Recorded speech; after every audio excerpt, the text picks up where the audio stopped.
اوصیکما وجمیع ولدی واہلی ومن بلغہ۔ اپنی زندگی کے آخری لمحات میں امام حسن اور امام حسین علیہ السلام سے کی گئی وصیت میں امیر المؤمنین علی علیہ السلام فرماتے ہیں، میں تم دونوں کو، اپنی تمام اولاد کو، اپنے کنبے کو اور جن جن تک میری یہ وصیت پہنچے سب کو وصیت کرتا ہوں کہ اللہ سے ڈرتے رہنا، اپنے کاموں کو نظم و ضبط دینا اور آپس کے تعلقات کو سلجھائے رکھنا، کیونکہ میں نے تمہارے نانا رسول خدا کو فرماتے سنا ہے کہ آپس کی دوریوں کو مٹانا عام نماز اور روزے سے افضل و برتر ہے۔ قرآن مجید نے مختلف مقامات پر لوگوں کو آپسی اتحاد بڑھانے اور تفرقے سے دوری اختیار کرنے کا حکم دیا ہے۔ ارشاد ہوتا ہے، وَاعْتَصِمُوا بِحَبْلِ اللَّهِ جَمِيعًا وَلَا تَفَرَّقُوا۔ پیغمبر اسلام صلی اللہ علیہ وآلہ وسلم اتحاد کی اہمیت کو بیان کرتے ہوئے یوں فرماتے ہیں، اتحاد رحمت ہے اور اختلاف و تفرقہ عذاب۔ قوم کے لیے اتحاد کیوں ضروری ہے، اس کی اہمیت کو امیر المؤمنین علی علیہ السلام اپنے ایک خطبے میں اس طرح بیان فرماتے ہیں، گزشتہ امتیں جب تک باہم اور متحد تھیں مسلسل ترقی کی راہ پر گامزن تھیں اور عزت و اقتدار اور زمین کی خلافت و وراثت سے ہمکنار رہیں اور دنیا والوں کی رہبر اور ان پر حاکم تھیں، مگر جب انہوں نے خدا کو فراموش کر دیا، مادیات کی طرف مائل ہوئے، احساس برتری، قومی اور فرقہ وارانہ انتشار کا شکار ہوئے، آپس میں لڑنے لگے، تو خداوند عالم نے عزت و بزرگی اور خلافت کا لباس ان کے جسم سے اتار پھینکا، خیر و برکت اور نعمتوں کی فراوانی ان سے سلب کر لی اور ذلت و غلامی میں انہیں مبتلا کر دیا۔ مثال کے طور پر بنی اسرائیل میں تفرقہ اور اختلاف ہونے کی وجہ سے قیصر و کسریٰ ان پر مسلط ہو گئے، انہیں اپنا غلام بنا لیا اور آباد زمینوں اور دجلہ و فرات کے سرسبز و شاداب علاقوں سے نکال کر بیابانوں اور بے آب و گیاہ علاقوں میں انہیں دھکیل دیا اور انہیں ذلت و فقر اور جہالت و انتشار سے دوچار کر دیا۔ یہ تفرقہ اور اختلاف ہی تھا جس نے امام علی علیہ السلام کے قلب کو محزون کیا۔ نہج البلاغہ میں متعدد مقامات پر امام علی علیہ السلام کے اس درد و رنج کو محسوس کیا جا سکتا ہے۔ آپ فرماتے ہیں، بخدا میں یہ خیال کرنے لگا ہوں کہ وہ عنقریب تم سے تمہاری سلطنت و دولت کو چھین لیں گے، اس لیے کہ وہ باطل پر رہ کر متحد اور یکجا ہیں، مگر تم حق پر ہونے کے باوجود تفرقے کا شکار ہو۔ آئیے اپنے امام سے وعدہ کریں کہ اختلافی مسائل سے پرہیز کرتے ہوئے آپس میں متحد رہیں گے، اپنی صفوں کو یکجہتی و ہمدلی سے مضبوط بنائیں گے، دشمن کے تمام حربوں کو اپنے اتحاد سے ناکارہ کر دیں گے اور ایک کامیاب قوم بن کر ابھریں گے۔ السبيل إما شاكرا وإما كفورا۔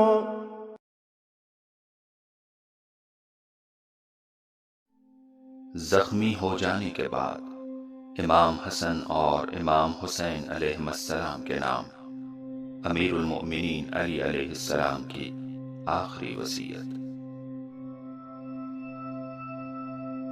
میں تم دونوں کو وصیت کرتا ہوں کہ تقوی سے دور نہ ہونا، اور دنیا تمہاری طرف آئے تب بھی اس سے دل نہ لگانا، دنیاوی چیز نہ ملنے پر کبھی افسوس نہ کرنا، ہمیشہ حق بات کہنا اور ہمیشہ ظالم کے دشمن رہنا اور مظلوم کے ساتھ رہنا۔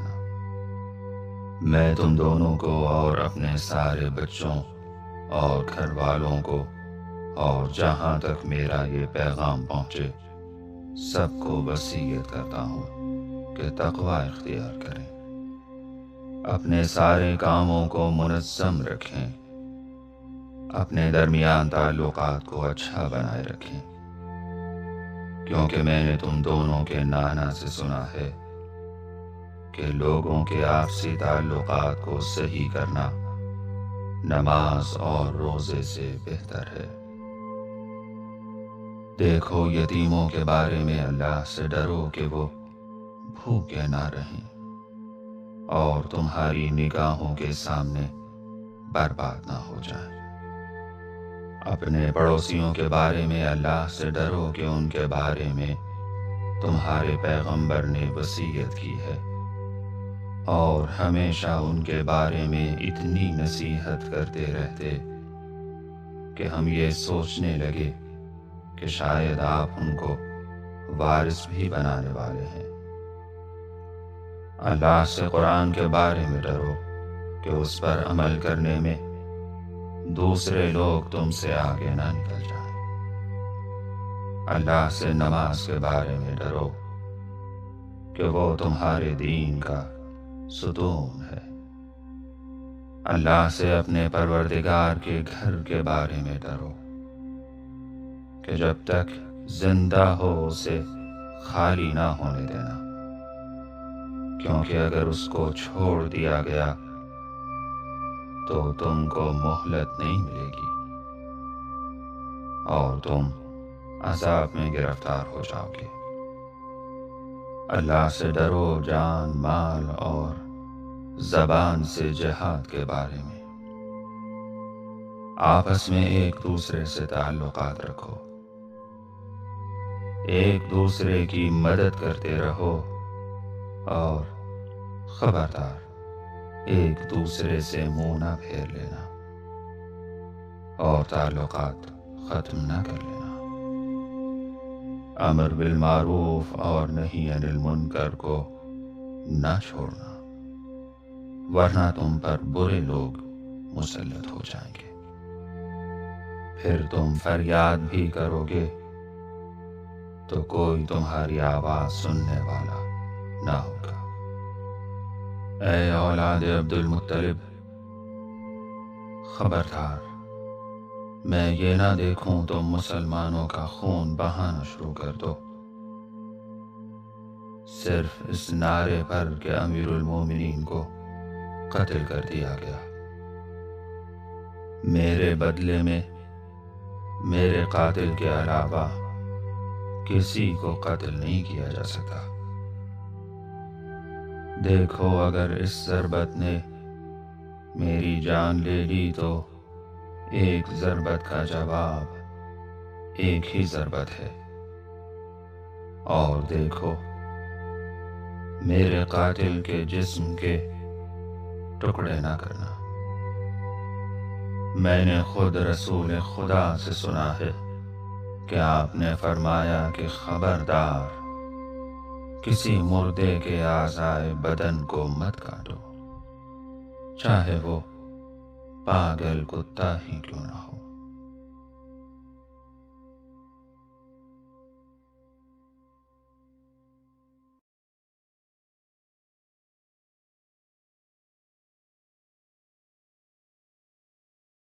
یہ جان کعبہ ہے ابن ملجم، کسے تو ضربت لگا رہا ہے۔ یہ جان کعبہ ہے ابن ملجم، کسے تو ضربت لگا رہا ہے۔ امام صائم ہے سر بسجدہ، امام صائم ہے سر بسجدہ، تو عرش اعظم ہلا رہا ہے۔ یہ جان کعبہ ہے ابن ملجم، یہ جان کعبہ ہے ابن ملجم، جو اپنے قاتل کو خود جگائے، جو اپنے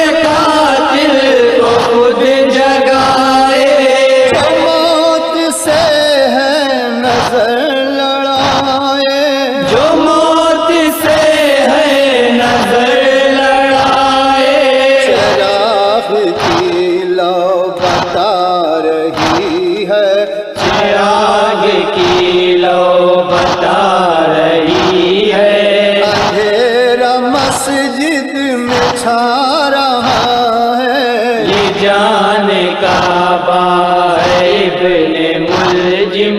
یہ جان کعبہ ہے ابن ملجم، لائی ہے سوہا کا بندہ، لئی ہے سو ہوا کا بندہ، جگانے والا خدا کا بندہ، جگانے والا خدا کا بندہ، کھڑا ہے خنجر بکف ستمگر، کھڑا ہے خنجر بکف ستمگر، امام سجدے میں جا رہا ہے، یہ جان کعبہ ہے ابن ملجم، یہ جان کعبہ ہے ابن ملجم، تیرا کرم نائب پیمبر،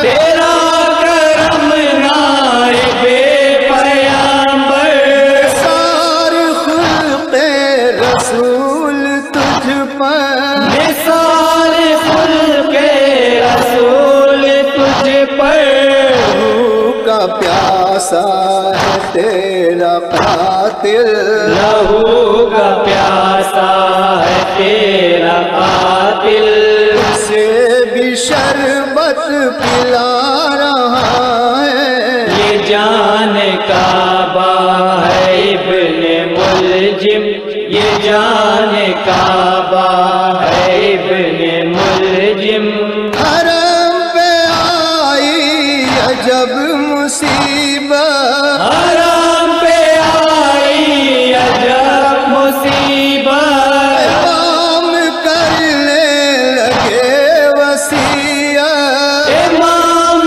کرنے لگے وصیت، کوئی دباتا ہے زخم سر کو، کوئی دباتا ہے زخم سر کو، کوئی زانو دبا رہا ہے، یہ جان کعبہ ہے ابن ملجم، یہ جان کعبہ ہے ابن ملجم، حسن سے کہتے ہیں شاہ روک، حسن سے کہتے ہیں شاہ رو کر، سر کے زینب کے سر سے چادر، نصر کے زینب کے سر،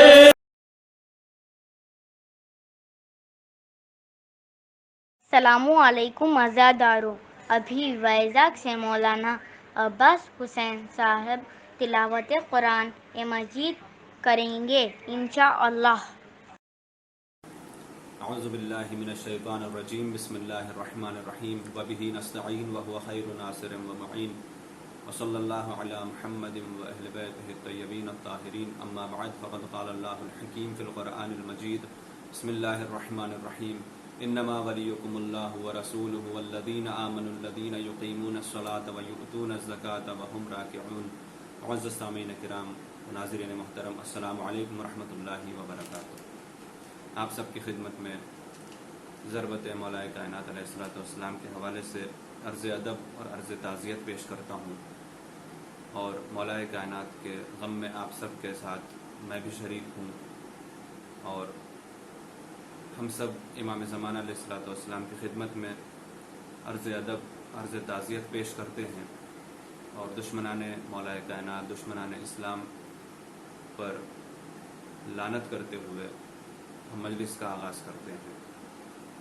سب سے پہلے میں ہدیہ تشکر کرنا چاہتا ہوں میرے الاسلام مولانا عباس باقری صاحب قبلہ کا عباس کا، کہ جنہوں نے مجھے بہترین موقع عنایت فرمایا کہ جس کے ذریعے سے میں بھی غم علی میں شریک ہو پایا۔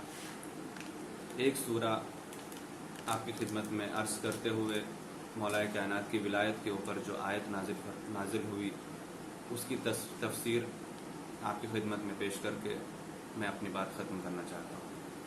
اعوذ باللہ من الشیطان الرجیم، بسم اللہ الرحمن الرحیم۔ والتین والزیتون وطور سینین وہذا البلد الامین لقد خلقنا الإنسان في أحسن تقويم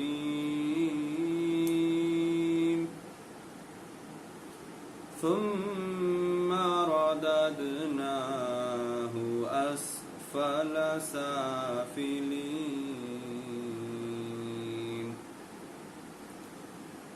بسم الله الرحمن الرحيم والتين والزيتون وطور سينين وهذا البلد الأمين لقد خلقنا الإنسان في أحسن تقويم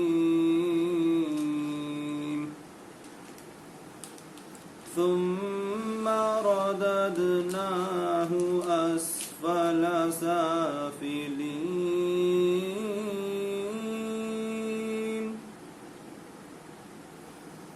إلا الذين آمنوا وعملوا الصالحات فلهم أجر غير ممنون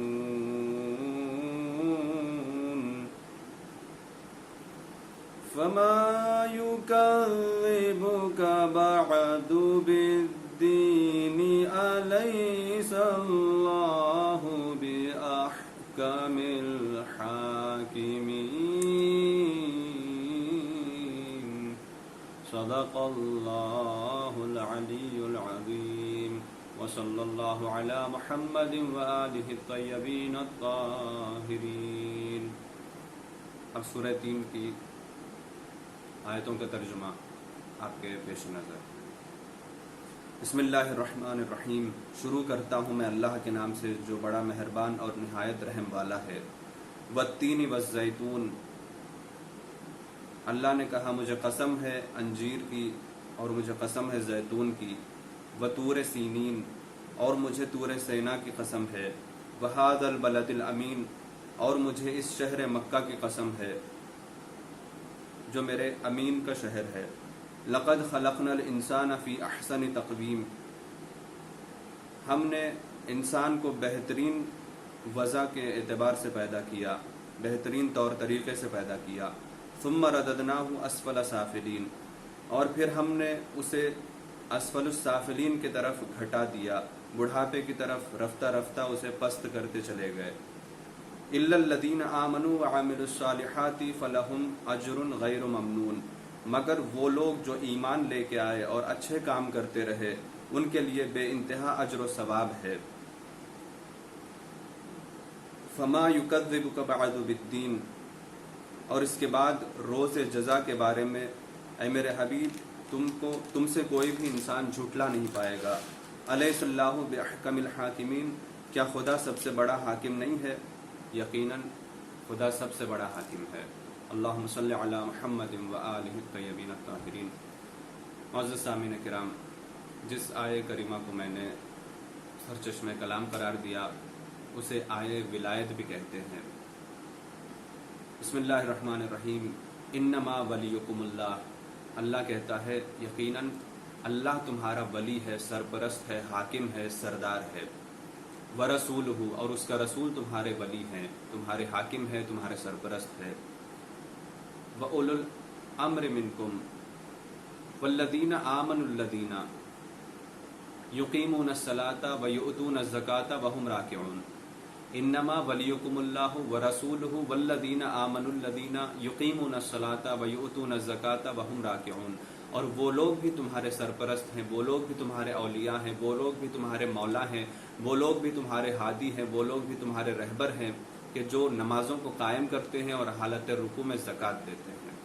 عزیزان محترم، بہت ساری کتاب معتبرہ میں یہ بات لکھی ہوئی ہے، جیسا کہ کتاب کافی اور احقاق الحق، در المنصور جیسی محکم اور معتبر کتابوں میں یہ لکھی ہوئی ہے کہ یہ آیہ کریمہ سوائے مولائے کائنات علیہ الصلوۃ والسلام کے اور کسی کے شان میں نازل نہیں ہوئی۔ اس آیہ مبارکہ کا شان نزول یہ ہے کہ مسجد نبوی میں رسول اکرم نماز پڑھا رہے تھے، پیچھے مولائے کائنات نماز پڑھ رہے تھے۔ اسی اثنا میں ایک فقیر، ایک سائل آیا اور سوال کرنے لگا، کوئی ہے اللہ کے بندوں میں سے جو ایک بھوکے کو کھانا کھلائے اور ایک محتاج کو کچھ پیسے عنایت کرے؟ تو عزیزان محترم، اس وقت سب نمازی تھے، کوئی جواب نہیں دے پایا۔ دوسری مرتبہ اس نے وہی آواز بلند کی، پھر کوئی جواب نہیں آیا۔ تیسری مرتبہ وہ بندوں سے اب مخاطب نہیں تھا بلکہ اللہ سے مخاطب ہو گیا۔ اور عزیزان محترم، اور علی جب نماز پڑھتے تھے تو علی اللہ کی قربت میں چلے جاتے تھے۔ ان کو احساس نہیں ہوتا تھا کہ دنیا میں کیا ہو رہا ہے اور کیا نہیں ہو رہا ہے۔ جب یہ سائل مانگتے مانگتے اس بارگاہ تک پہنچ گیا جس بارگاہ میں مولائے کائنات اللہ کی نماز پڑھ رہے تھے، مولائے کائنات متوجہ ہوئے اس کے اس سوال سے۔ اس نے بارگاہ عزتی میں سوال کیا کہ پروردگار تو گواہ رہنا، آج تک تیرے در سے کوئی خالی ہاتھ نہیں لوٹا۔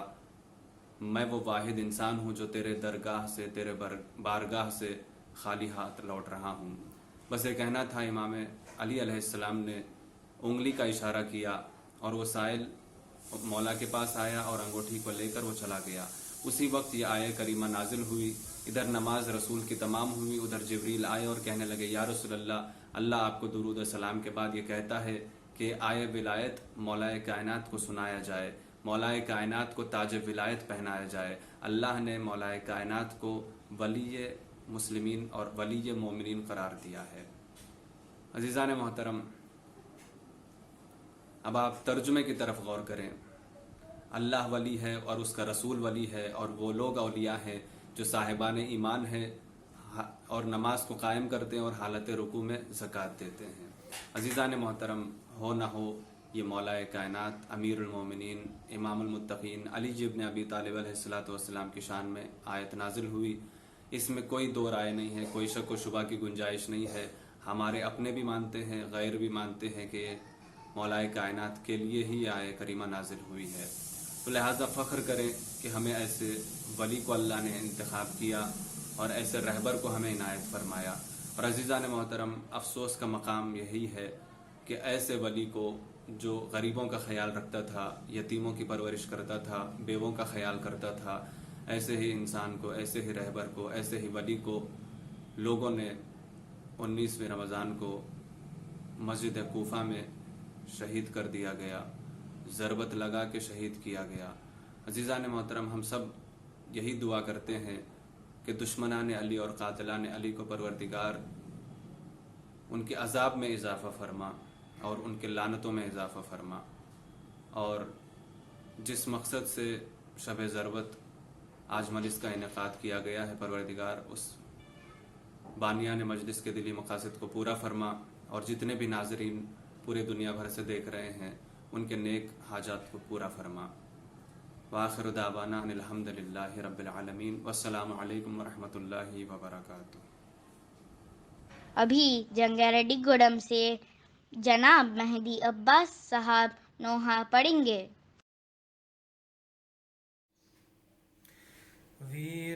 ویران ہے مدینہ،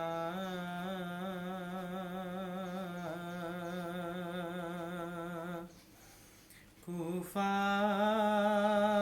اجڑ گیا ہے، مالک لہو میں تر ہے،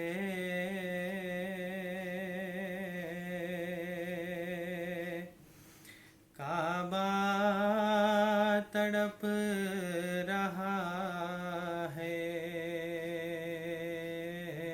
ویران ہے مدینہ،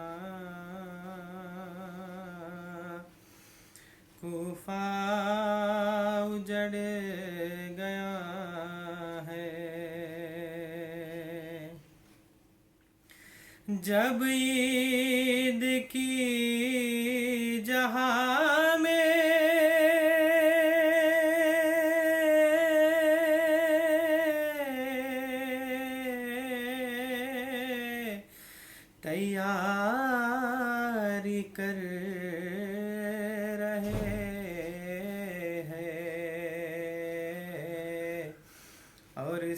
سیدہ کے گھر میں فرش عزا بچھا ہے، اور سیدہ کے گھر میں فرش عزا بچھا ہے۔ زینب تڑپ کے بولی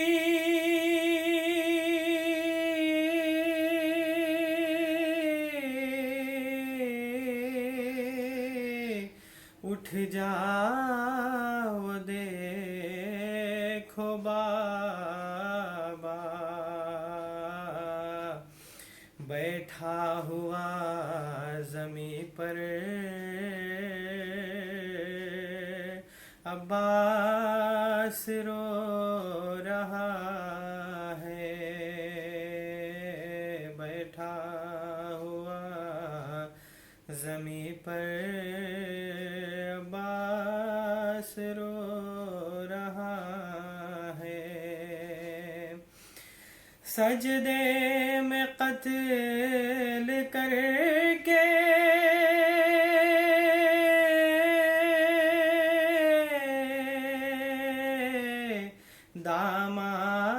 داماد مصطفیٰ کو مسجد کو قاتلوں نے مقتل بنا دیا ہے، مسجد کو قاتلوں نے مقتل بنا دیا ہے، کلثوم سے لپٹ کر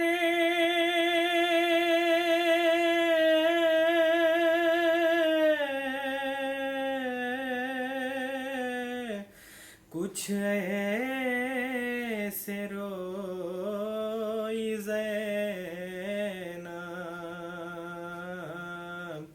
شیر خدا کا لاشا تھرا کے رہ گیا ہے، شیر خدا کا لاشا تھرا کے رہ گیا ہے، آواز آ رہی ہے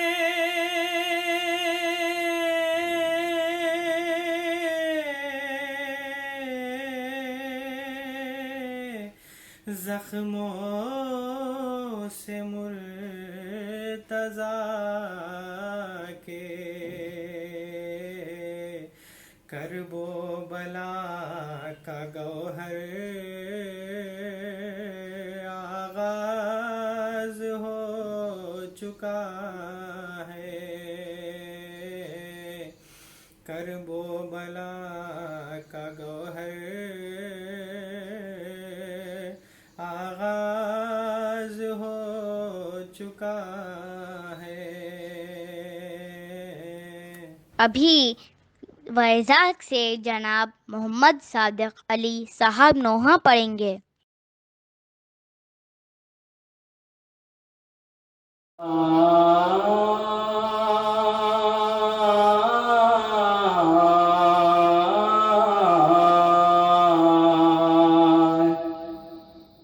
داماد رسول کی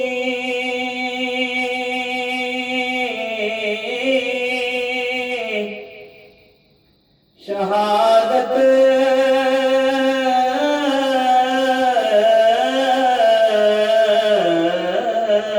ہے آج، معصوموں پہ فاطمہ کے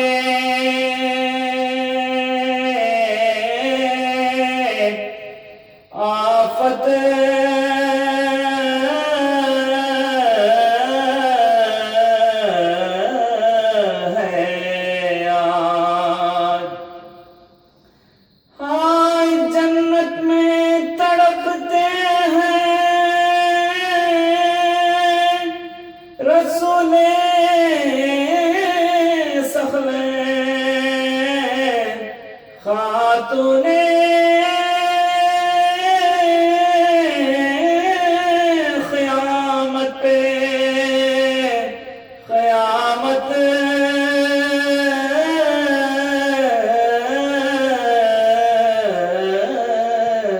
ہے یاد داماد رسول کی اللہم صلی علی محمد وآل محمد خط لے حیدر ہے آج وائلا خط لے حیدر ہے آج وائلا روزے محشر ہے آج وائلا خط لے حیدر ہے آج وائلا خانہ حق میں چور حیدر کا خانہ حق میں چور حیدر کا کاسہ سر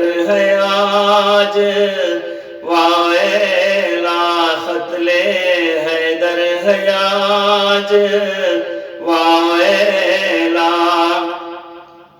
میرے منبر کے تھام لو سر کو میرے منبر کے تھام لو سر کو زیر منبر ہے آج واویلا خط لے حیدر ہے آج واویلا ہائے گر کے لاشے پہ زینب مزتر گر کے لاشے پہ زینب مزتر پیٹتی سر ہے آج واویلا خط لے حیدر ہے آج واویلا پاس میت کے غل ہے رانڈوں کا پاس میت کے غل ہے رانڈوں کا خاک برسر ہے آج واویلا خط لے حیدر ہے آج واویلا صدقے لاشے پہ ہوتے ہیں عباس صدقے لاشے پہ ہوتے ہیں عباس نالا گھر بھر ہے آج واویلا خط لے حیدر ہے آج واویلا روزے محشر ہے آج واڑہ سے جناب انور اسد عباس صاحب نوحہ پڑھیں گے۔ صلوات بر محمد وآل محمد اللہم صلی علی محمد وآل محمد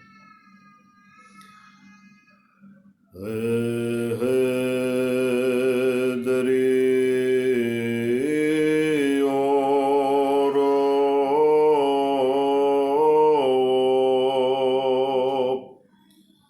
سر پیٹ کے حیدر کو مارا ہے ستمگر نے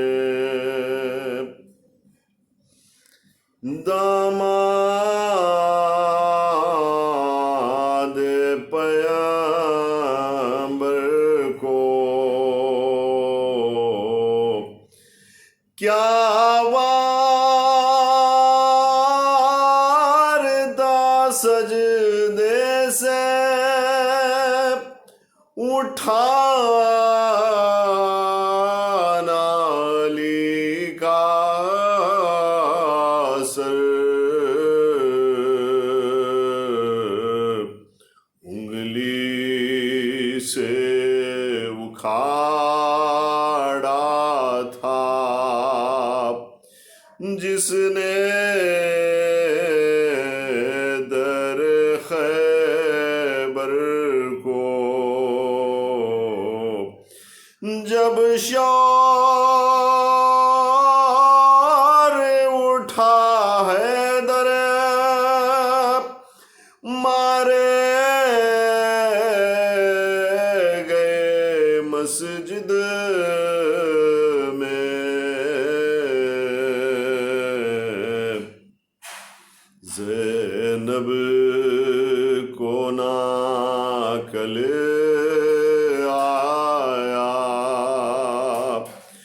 بس کھول دیا سر کو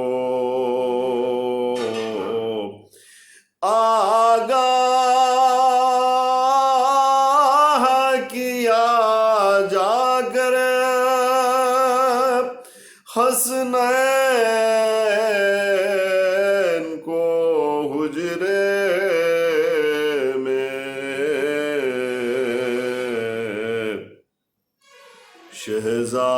شہزادو اٹھو دوڑو مارا کوئی ہے در کو شہزادو اٹھو دوڑو مارا کوئی ہے در کو بابا سے میرے مجھ کو لے جا کے ملا دینا میں آؤں گی مسجد میں اوڑھے ہوئے چادر کو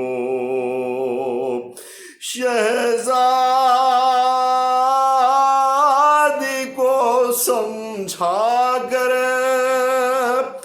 مسجد میں گئے حسنین دیکھا کہ نمازی ہے تھامے ہوئے حیدر کو لپٹا کے کلیجے سے بیٹوں کو علی بولے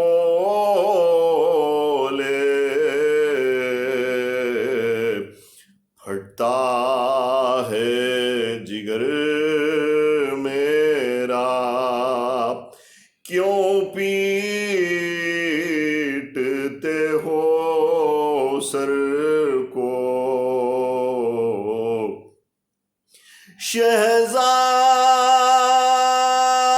شہزادیاں لاشے سے جب باپ کے آلپٹی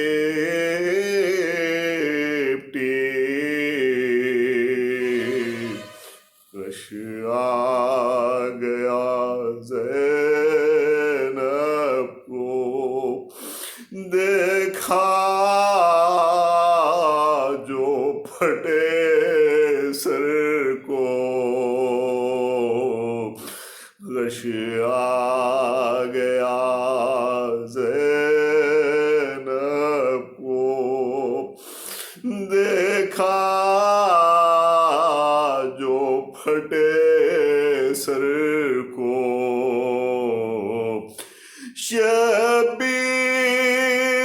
شبیر کو دکھلا کے زینب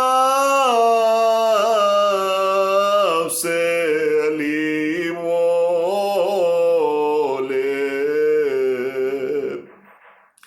شبیر کو دکھلا کے زینب سے علی بولے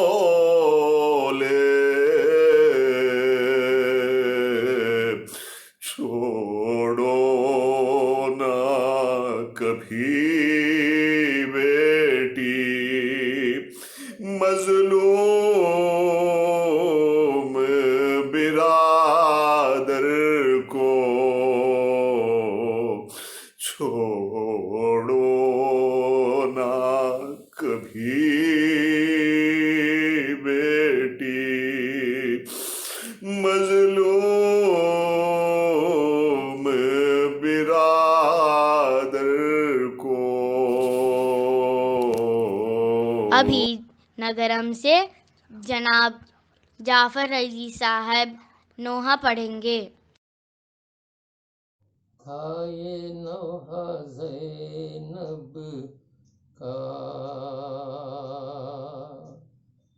ہائے مسجد کوفہ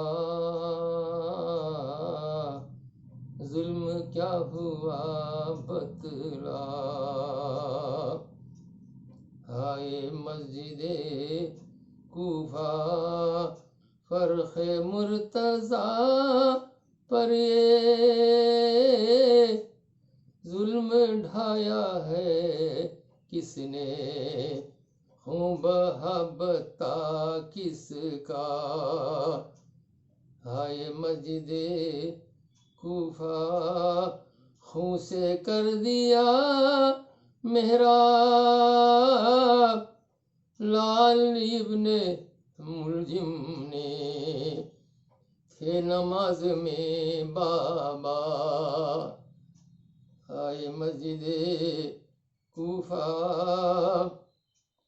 ہے حسن کا دل مضطرب اور حسین ہے گریاں خاک اڑاتا ہے کنبہ، ہائے مسجد کوفہ ابن ملجم ملعون کر دیا غضب کیسا، عرش کو بھی ہے لرزا،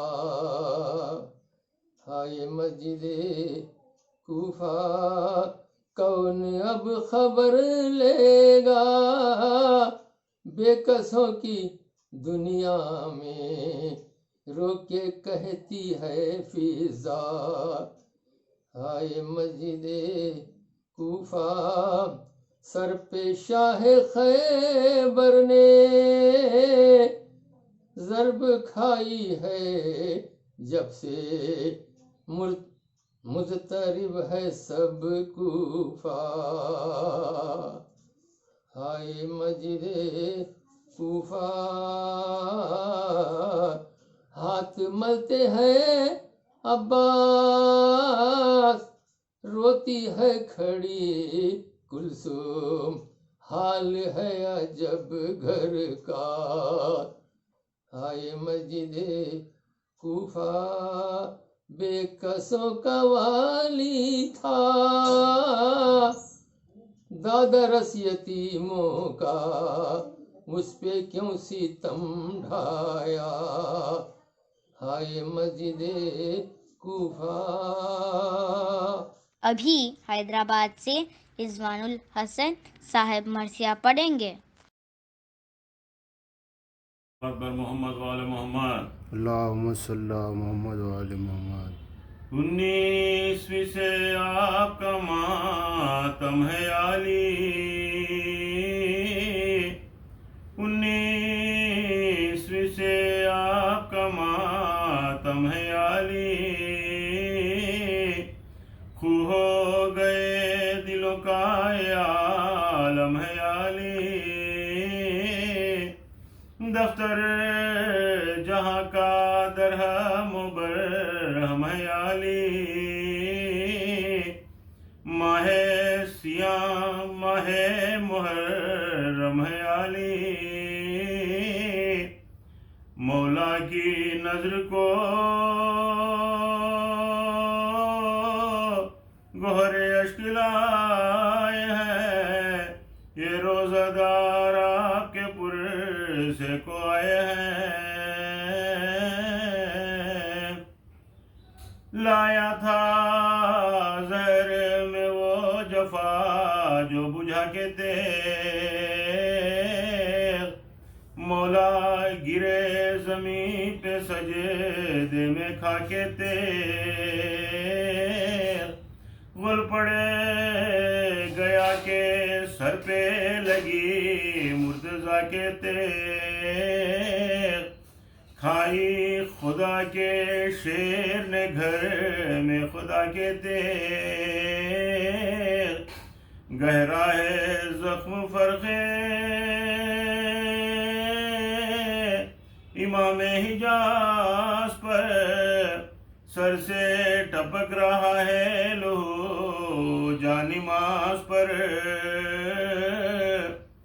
شیر خدا جو ہاتھوں سے تھامے تھے اپنا سر، خود دونوں کوہنیوں سے ٹپکتا تھا خاک پر، بھاگا جو ابن ملجم ملعون و بصیر، پکڑا اسے علی کے محبوں نے دوڑ کر، لائے جو ہاتھ باندھ کے مولا کے سامنے، خادل پہ مسکرا کے نظر کی امام نے، فرمایا میں نے کون سی کی تھی تیری خطا، پاداش نیکیوں کی یہی ہے جہاں میں، کیا میں برا امام تھا اے بانی جفا، رویا جو سر جھکا کے تو مولا نے یہ کہا، اس درد میں بھی سب کے مرض کی دوا ہے ہم، باندھو نہ اس کے ہاتھ کے مشکل کشا ہے ہم، دونوں شب علی کو تڑپتے ہوئے بسر لیتے تھے، اس طرف کبھی کروٹ کبھی ادھر، رو کر دباتے پاؤں جو شبیر نامور، رہ جاتے تھے امام دو عالم ہلا کے سر، رودات تھی نظر میں مجسم حسین کی، آواز سن کے روتے تھے زینب کے بہن کی۔ ابھی کاکیناڈا سے مائنر حسین صاحب مرثیہ پڑھیں گے۔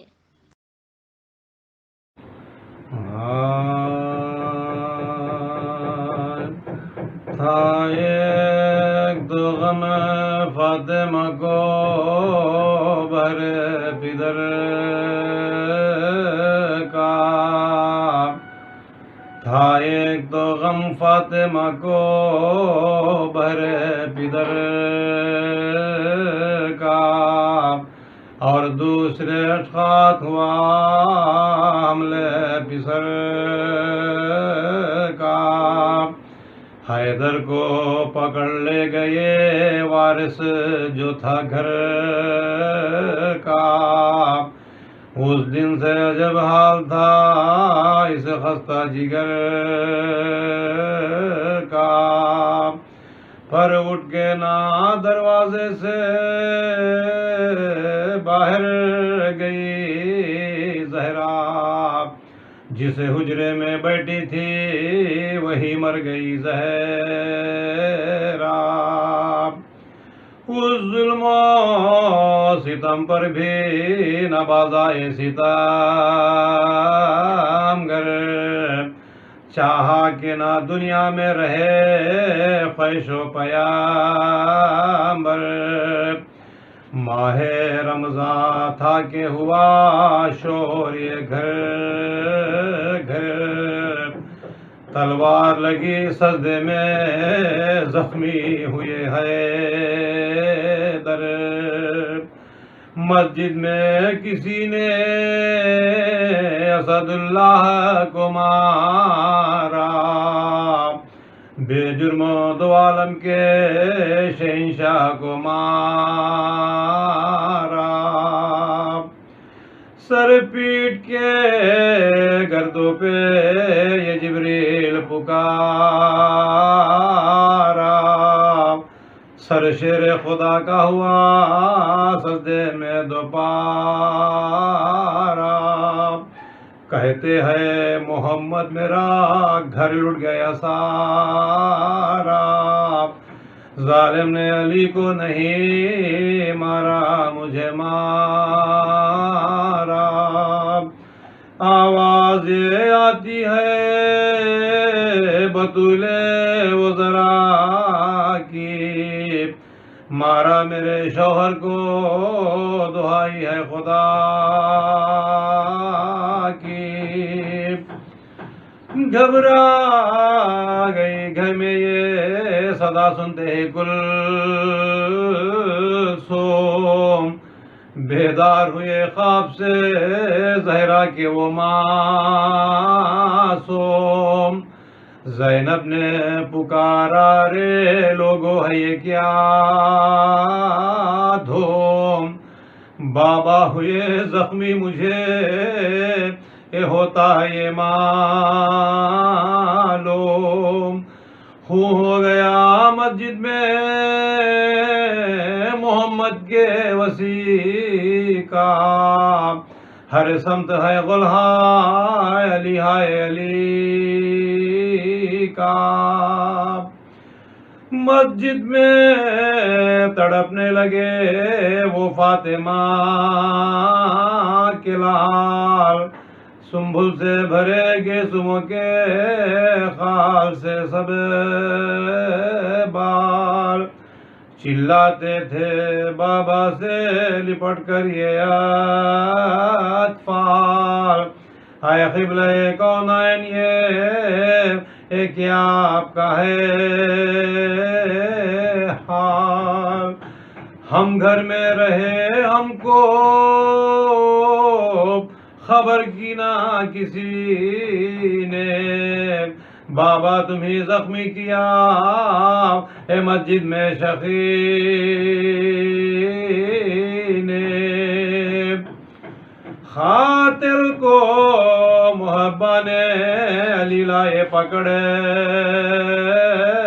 کر، مشکیں تھی بندھی سر کو جھکائے تھا ستمگر، جس دم پڑے اس پر نظر خواہش و پیامبر، خاطر سے فرمانے لگے اے حیدر صفدر، کیا میری خطا تھی جو ستایا مجھے تو نے، کہ جرم پہ یہ وار لگایا مجھے تو نے، اے لال قسم ہے تمہیں غصے میں نانا، جب تک کہ میں زندہ ہوں نہ ہاتھ اس پہ اٹھانا، جس وقت میں ہو عالم فانی سے روانہ، ایک وار سے تم اس پہ زیادہ نہ لگانا، جو کھاؤں میں کھانا وہی پہنچائیو اس کو، پیاسا ہو تو پانی سے نہ ترسائیے اس کو، لکھا ہے چھڑا چھاتی پہ جب شمر بداختر، تھی پیاس سے حضرت کی زبان ہونٹوں کے باہر، کہتے تھے کہ 2 روز کا پیاسا ہوں ستم کر ذبح پہ تھوڑا سا مجھے پانی پلا کر، رحم آیا نا دل میں یہ شقاوت تھی شقیق کے، پیاسا ہی کیا ذبح نواسے کو نبی کے، خاطر کو ید اللہ نے کھلوائے بندھے ہاتھ، اور بازوئے کلثوم بندھے رسی میں ہے ہاتھ، باندھے ہوئے تھے بازوئے زینب کو بھی بذات، فرماتے ہیں یہ سید سجاد خوشوخات، ظالم ہمیں دربار میں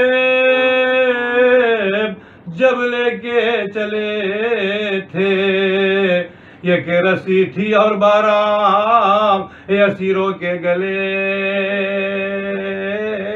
تھے۔ ابھی تنزانیہ سے حجت الاسلام مولانا سید عدیل رضا صاحب مجلس کو خطاب فرمائیں گے۔ اعوذ باللہ من الشیطان الرجیم، بسم اللہ الرحمن الرحیم، الحمد للہ الذی ہدانا لہذا وما كنا لنهتدي لولا ان هدانا الله لقد جاءت رسل ربنا بالحق ثم الصلاة والسلام على سید الانبیاء والمرسلین خاتم النبیین حبیب الہ العالمین سیدنا و مولانا بالقاسم محمد وعلى اہل بیتہ الطیبین الطاہرین المظلومین المعصومین المیامین ولعنۃ اللہ علی اعدائہم اجمعین من یومنا هذا الى قیام یوم الدین، اما بعد فقد قال الحکیم فی کتابہ الکریم وقولہ الحق، بسم اللہ الرحمن الرحیم، الیوم اکملت لکم دینکم واتممت علیکم نعمتی ورضیت بکم الاسلام دینا۔ ناظرین محترم، السلام علیکم ورحمۃ اللہ وبرکاتہ۔ یہ میری سعادت ہے اور اللہ تبارک و تعالیٰ کی بارگاہ سے توفیق کہ میں آپ لوگوں سے آج کی شب خطاب کر رہا ہوں۔ ذمہ دار حضرات کا خصوصی طور پر اہل نگرم اور سرکار حجت الاسلام مولانا عباس باقری صاحب کا دل کی گہرائیوں سے شکریہ ادا کرتا ہوں کہ انہوں نے امام علی علیہ السلام کے تصدق میں اس حقیر کو یہ موقع عطا فرمایا۔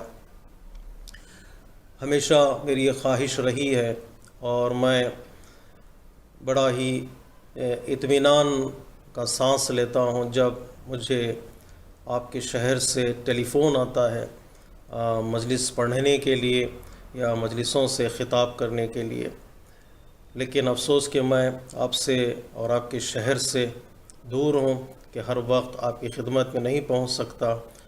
ایک سعادت مجھ سے ایسا لگتا ہے کہ چھن گئی ہے، لیکن بہرحال آپ کی دعاؤں کا محتاج ہوں، آپ کی محبتوں کا شکریہ۔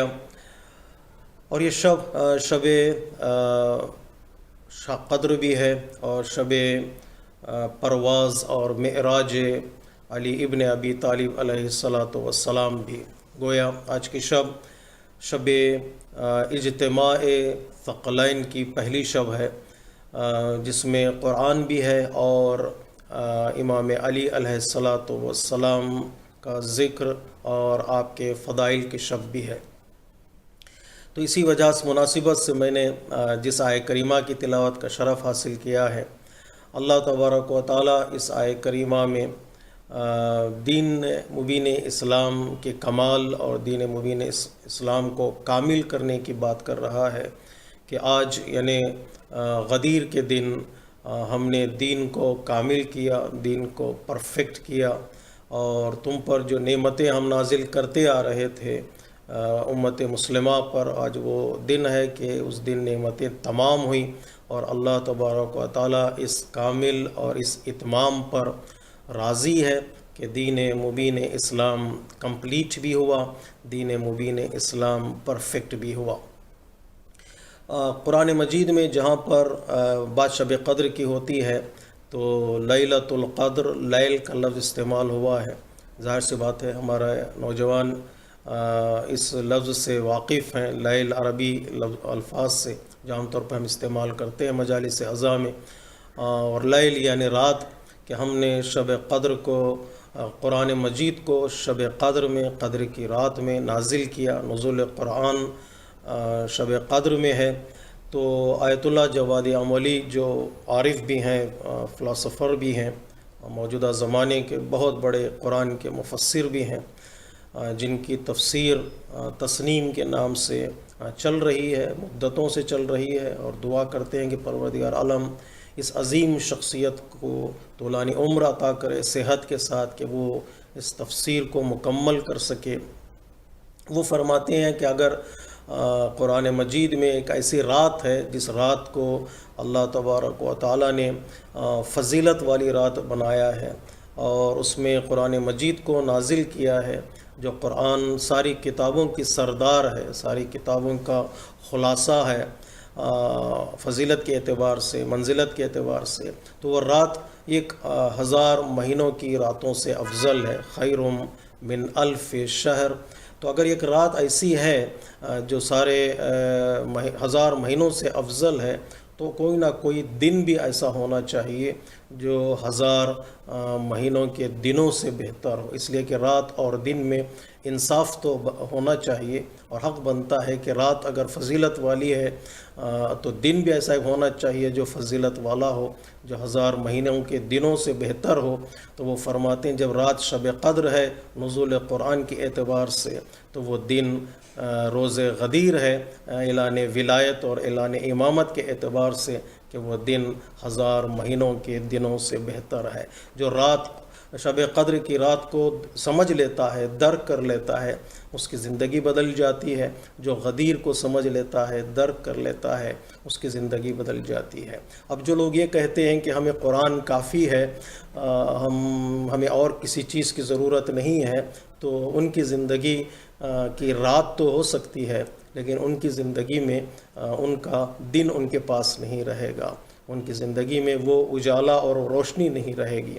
اور جو لوگ یہ بھی کہتے ہیں کہ ہمیں اہل بیت کافی ہیں، علی کافی ہے، ہمیں قرآن کی ضرورت نہیں ہے، ان کی زندگی میں دن تو رہے گا، لیکن ان کی زندگی کی رات کبھی نہیں آئے گی۔ تو لہٰذا دن اور رات اگر دونوں چاہتے ہیں تو قرآن بھی چاہیے اور غدیر بھی چاہیے۔ قرآن کے اعتبار سے شب قدر، اور غدیر کے اعتبار سے امامت اور ولایت کے اعتبار سے روز غدیر۔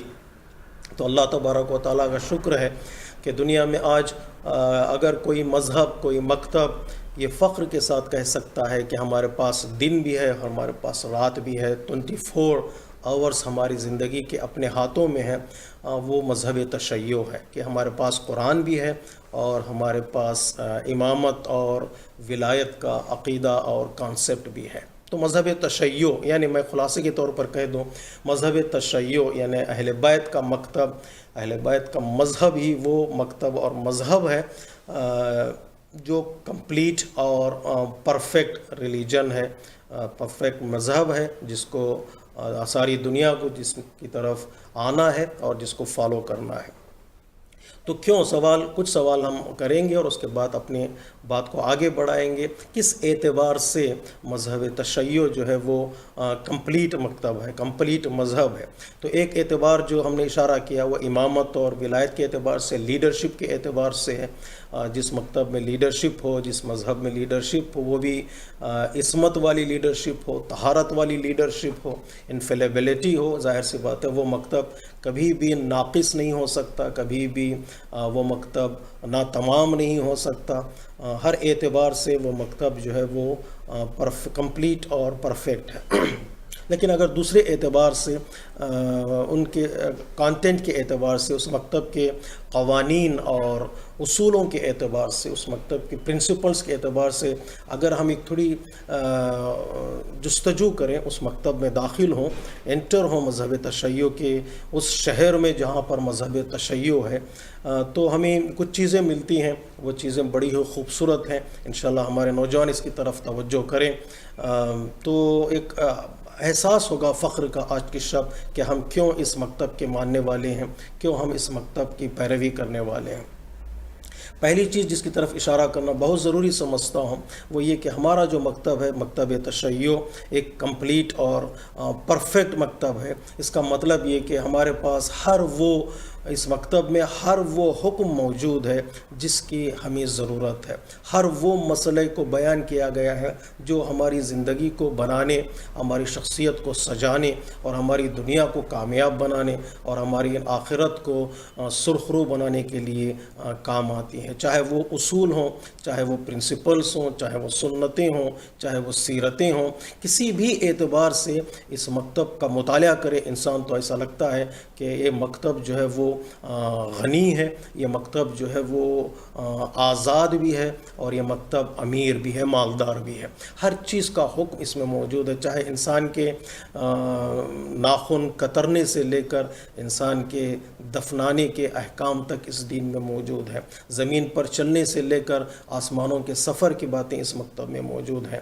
اس مکتب میں انسانی حقوق سے لے کر حیوانوں، درختوں اور صحرا و جنگل اور پہاڑیوں کے احکام تک اس مکتب میں موجود ہیں. کون سا ایسا حکم ہے جو اس مکتب میں بیان نہیں کیا گیا ہے؟ کون سا ایسا مسئلہ ہے اس مکتب میں جس مسئلے کا حل نہیں بتایا گیا ہے؟ ہمارا مکتب در حقیقت بطور ایک خلاصہ ہمارا مکتب مشکل کشا ہے ہر مشکل کے لیے. جہاں پر ہماری زندگی میں پریشانیاں آتی ہیں، جہاں پر ہماری زندگی میں دینی پریشانیاں، مکتب کی پریشانیاں، فکری پریشانیاں، عقلی پریشانیاں، کوئی بھی ایسا امر نہیں ہے جس پر اس مکتب نے گفتگو نہ کی ہو، جس پر ڈسکس اس مکتب نے نہ کیا ہو. ہاں، سمجھ میں نہ آنا اور بات ہے، درک نہ کرنا وہ ہماری غلطی ہے، لیکن اصل مکتب جو ہے وہ مکتب غنی ہے اور مکتب جو ہے وہ آزاد ہے اور امیر ہے.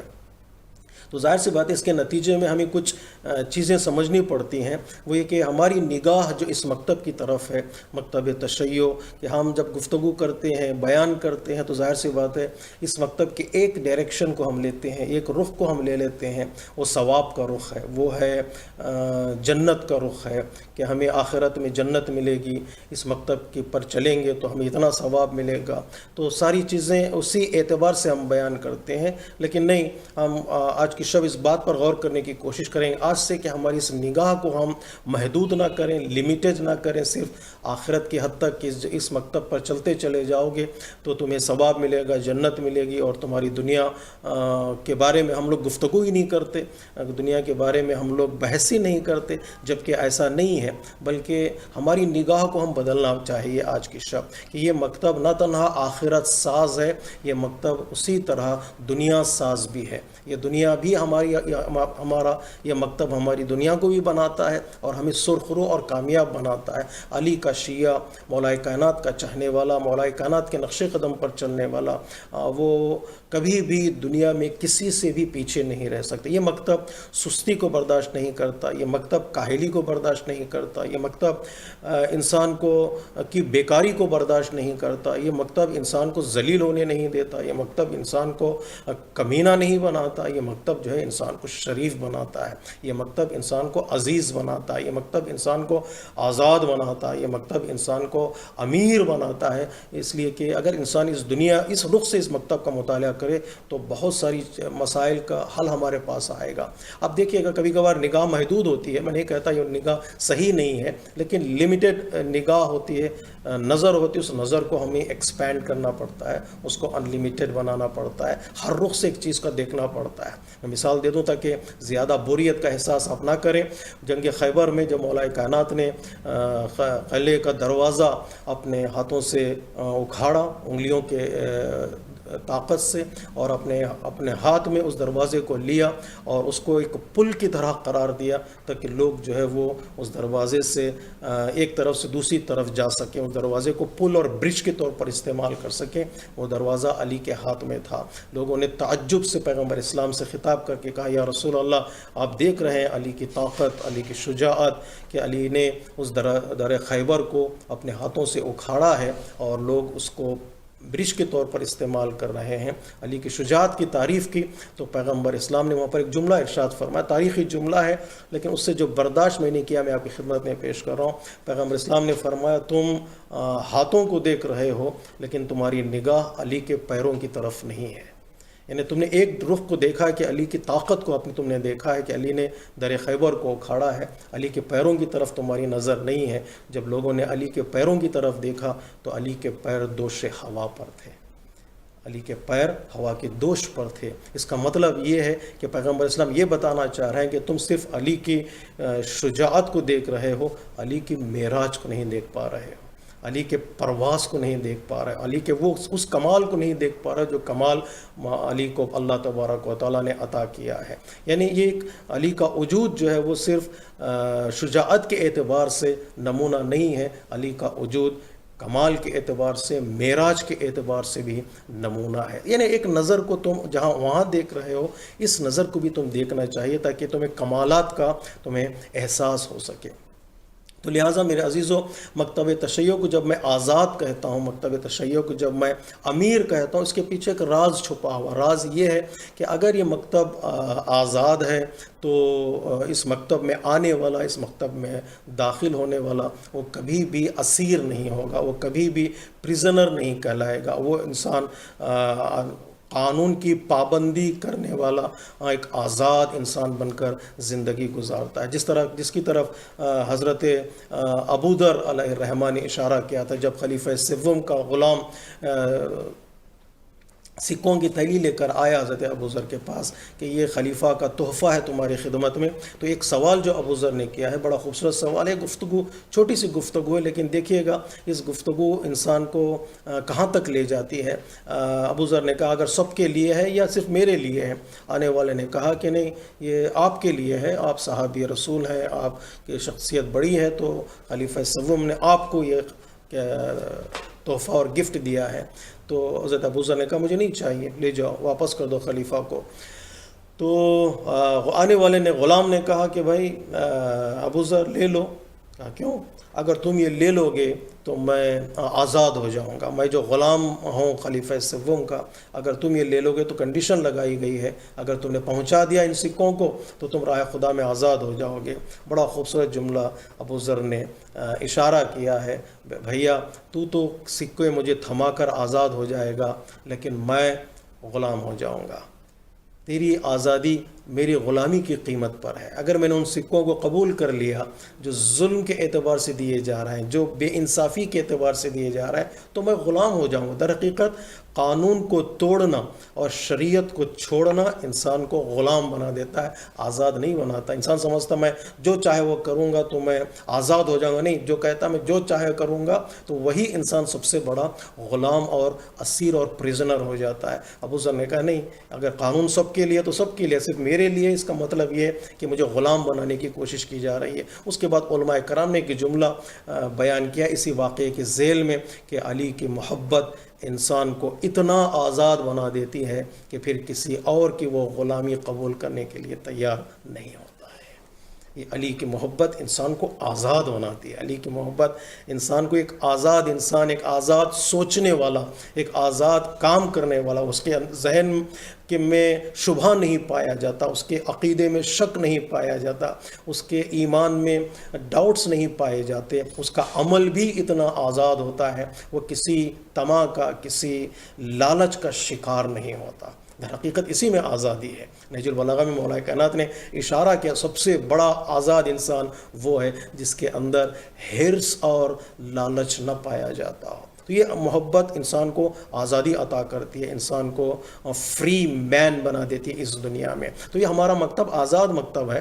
ہم کسی کے نظریے کے اسیر نہیں ہیں، کسی فکر کے اسیر نہیں ہیں، اس لیے کہ ہماری فکر سب سے بھاری، ہماری فکر سب سے اچھی، ہماری فکر جو ہے وہ اہل بیت کی فکر ہے اور اسی کے سائے میں ہماری زندگی گزرنی چاہیے. ایک آزاد کا یہ مطلب تھا میرا کہنے کا کہ ہمارا مکتب آزاد ہے، اور دوسرے ہمارا مکتب امیر ہے کا مطلب یہ ہے کہ ہمارا مکتب مالدار ہے. اس کا مطلب ہم کسی اور مکتب کی چیزوں کے اور کسی اور کلچر کی چیزوں کے ہم محتاج نہیں ہیں کہ ہمارا مکتب ایسا کوئی کمی رہ گئی ہو کہ ہم دوسرے مکاتب سے کوئی چیز لیں، اس پر پریکٹس کرنے کی کوشش کریں، کسی دوسرے کلچر کی چیزوں کو لیں، اپنے مکتب میں شامل کرنے کی کوشش کریں. آؤٹ سائڈ سے کوئی چیز لانے کی ہمیں ضرورت نہیں ہے، اس لیے کہ ہمارے پاس اتنی چیزیں ہیں، کمپلیٹ اور پرفیکٹ ہمارا ریلیجن ہے. ہم بانٹنے والے ہیں، ہم لینے والے نہیں ہیں. ہم دنیا کو اصول کی طرف بلانے والے ہیں، دنیا کے اصول اور دنیا کے کلچر اور دنیا کی تہذیب کو لینے والے نہیں ہیں کہ ہمیں کوئی کمی رہ گئی ہو کہ ہم باہر سے کوئی چیز اس میں داخل کریں. نہیں، ہمارے پاس اتنے عظیم چیزیں موجود ہیں کہ نہ تنہا ہم اپنے آپ کو سجا سکتے ہیں، نہ تنہا ہم اپنے آپ کو سنوار سکتے ہیں، ساری دنیا کو سنوارنے کا ہم لوگ پیغام دے سکتے ہیں اور دینے والے ہیں اور دے رہے ہیں.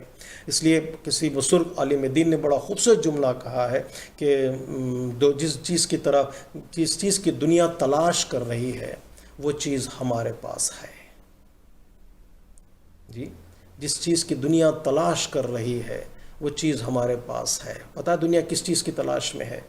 پتہ ہے دنیا کس چیز کو ڈھونڈ رہی ہے؟ دنیا جو جس چیز کو ڈھونڈ رہی ہے وہ محبت ہے. دنیا جس چیز کو تلاش کر رہی ہے وہ سکون ہے. دنیا جس چیز کو تلاش کر رہی ہے وہ عدالت ہے، وہ امن ہے، وہ پیس ہے، وہ جسٹس ہے. یہ وہ لفظ ہیں جو میں آپ کی خدمت میں بیان کر رہا ہوں. یہ مذہب تشیع کی بنیادی چیزیں ہیں. ہمارے پاس محبت بھی ہے، ہمارے پاس سکون بھی ہے، ہمارے پاس اطمینان بھی ہے. محبت ہے کا مطلب قل لا اسألکم علیہ اجرا الا المودۃ فی القربى. جو دنیا ڈھونڈ رہی ہے وہ ہمارے پاس ہے. جی، ہمارے پاس اطمینان ہے، ہمارے پاس سکون ہے، ہمارے پاس آزادی کا پیغام ہے، ہمارے پاس عدالت کا پیغام ہے. کون سا ایسا مکتب ہے جو انسانوں کو یہ کہہ کر تسلی دیتا ہو گھبراؤ نہیں، ایک آنے والا ہے تمہیں نجات دے گا، سوائے مذہب تشیع کے؟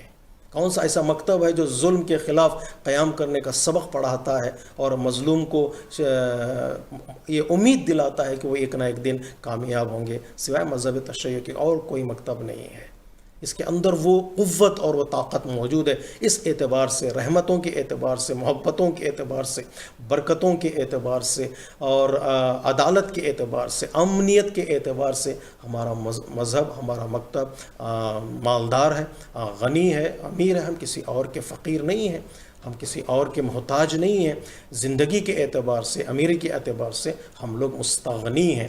اور یہ مکتب اسی لیے پرفیکٹ کہلاتا، تبھی جا کر یہ مکتب جو ہے وہ کمپلیٹ اور پرفیکٹ کہلانے کا حقدار بنتا ہے. فخر کریں اپنے مکتب پر، اپنے ایمان پر اور اپنے مذہب پر کہ اللہ تبارک و تعالیٰ نے یہ مکتب سے، اس مکتب سے ہمیں آشنا کروایا، اس مذہب سے ہمیں آشنا کروایا ہے.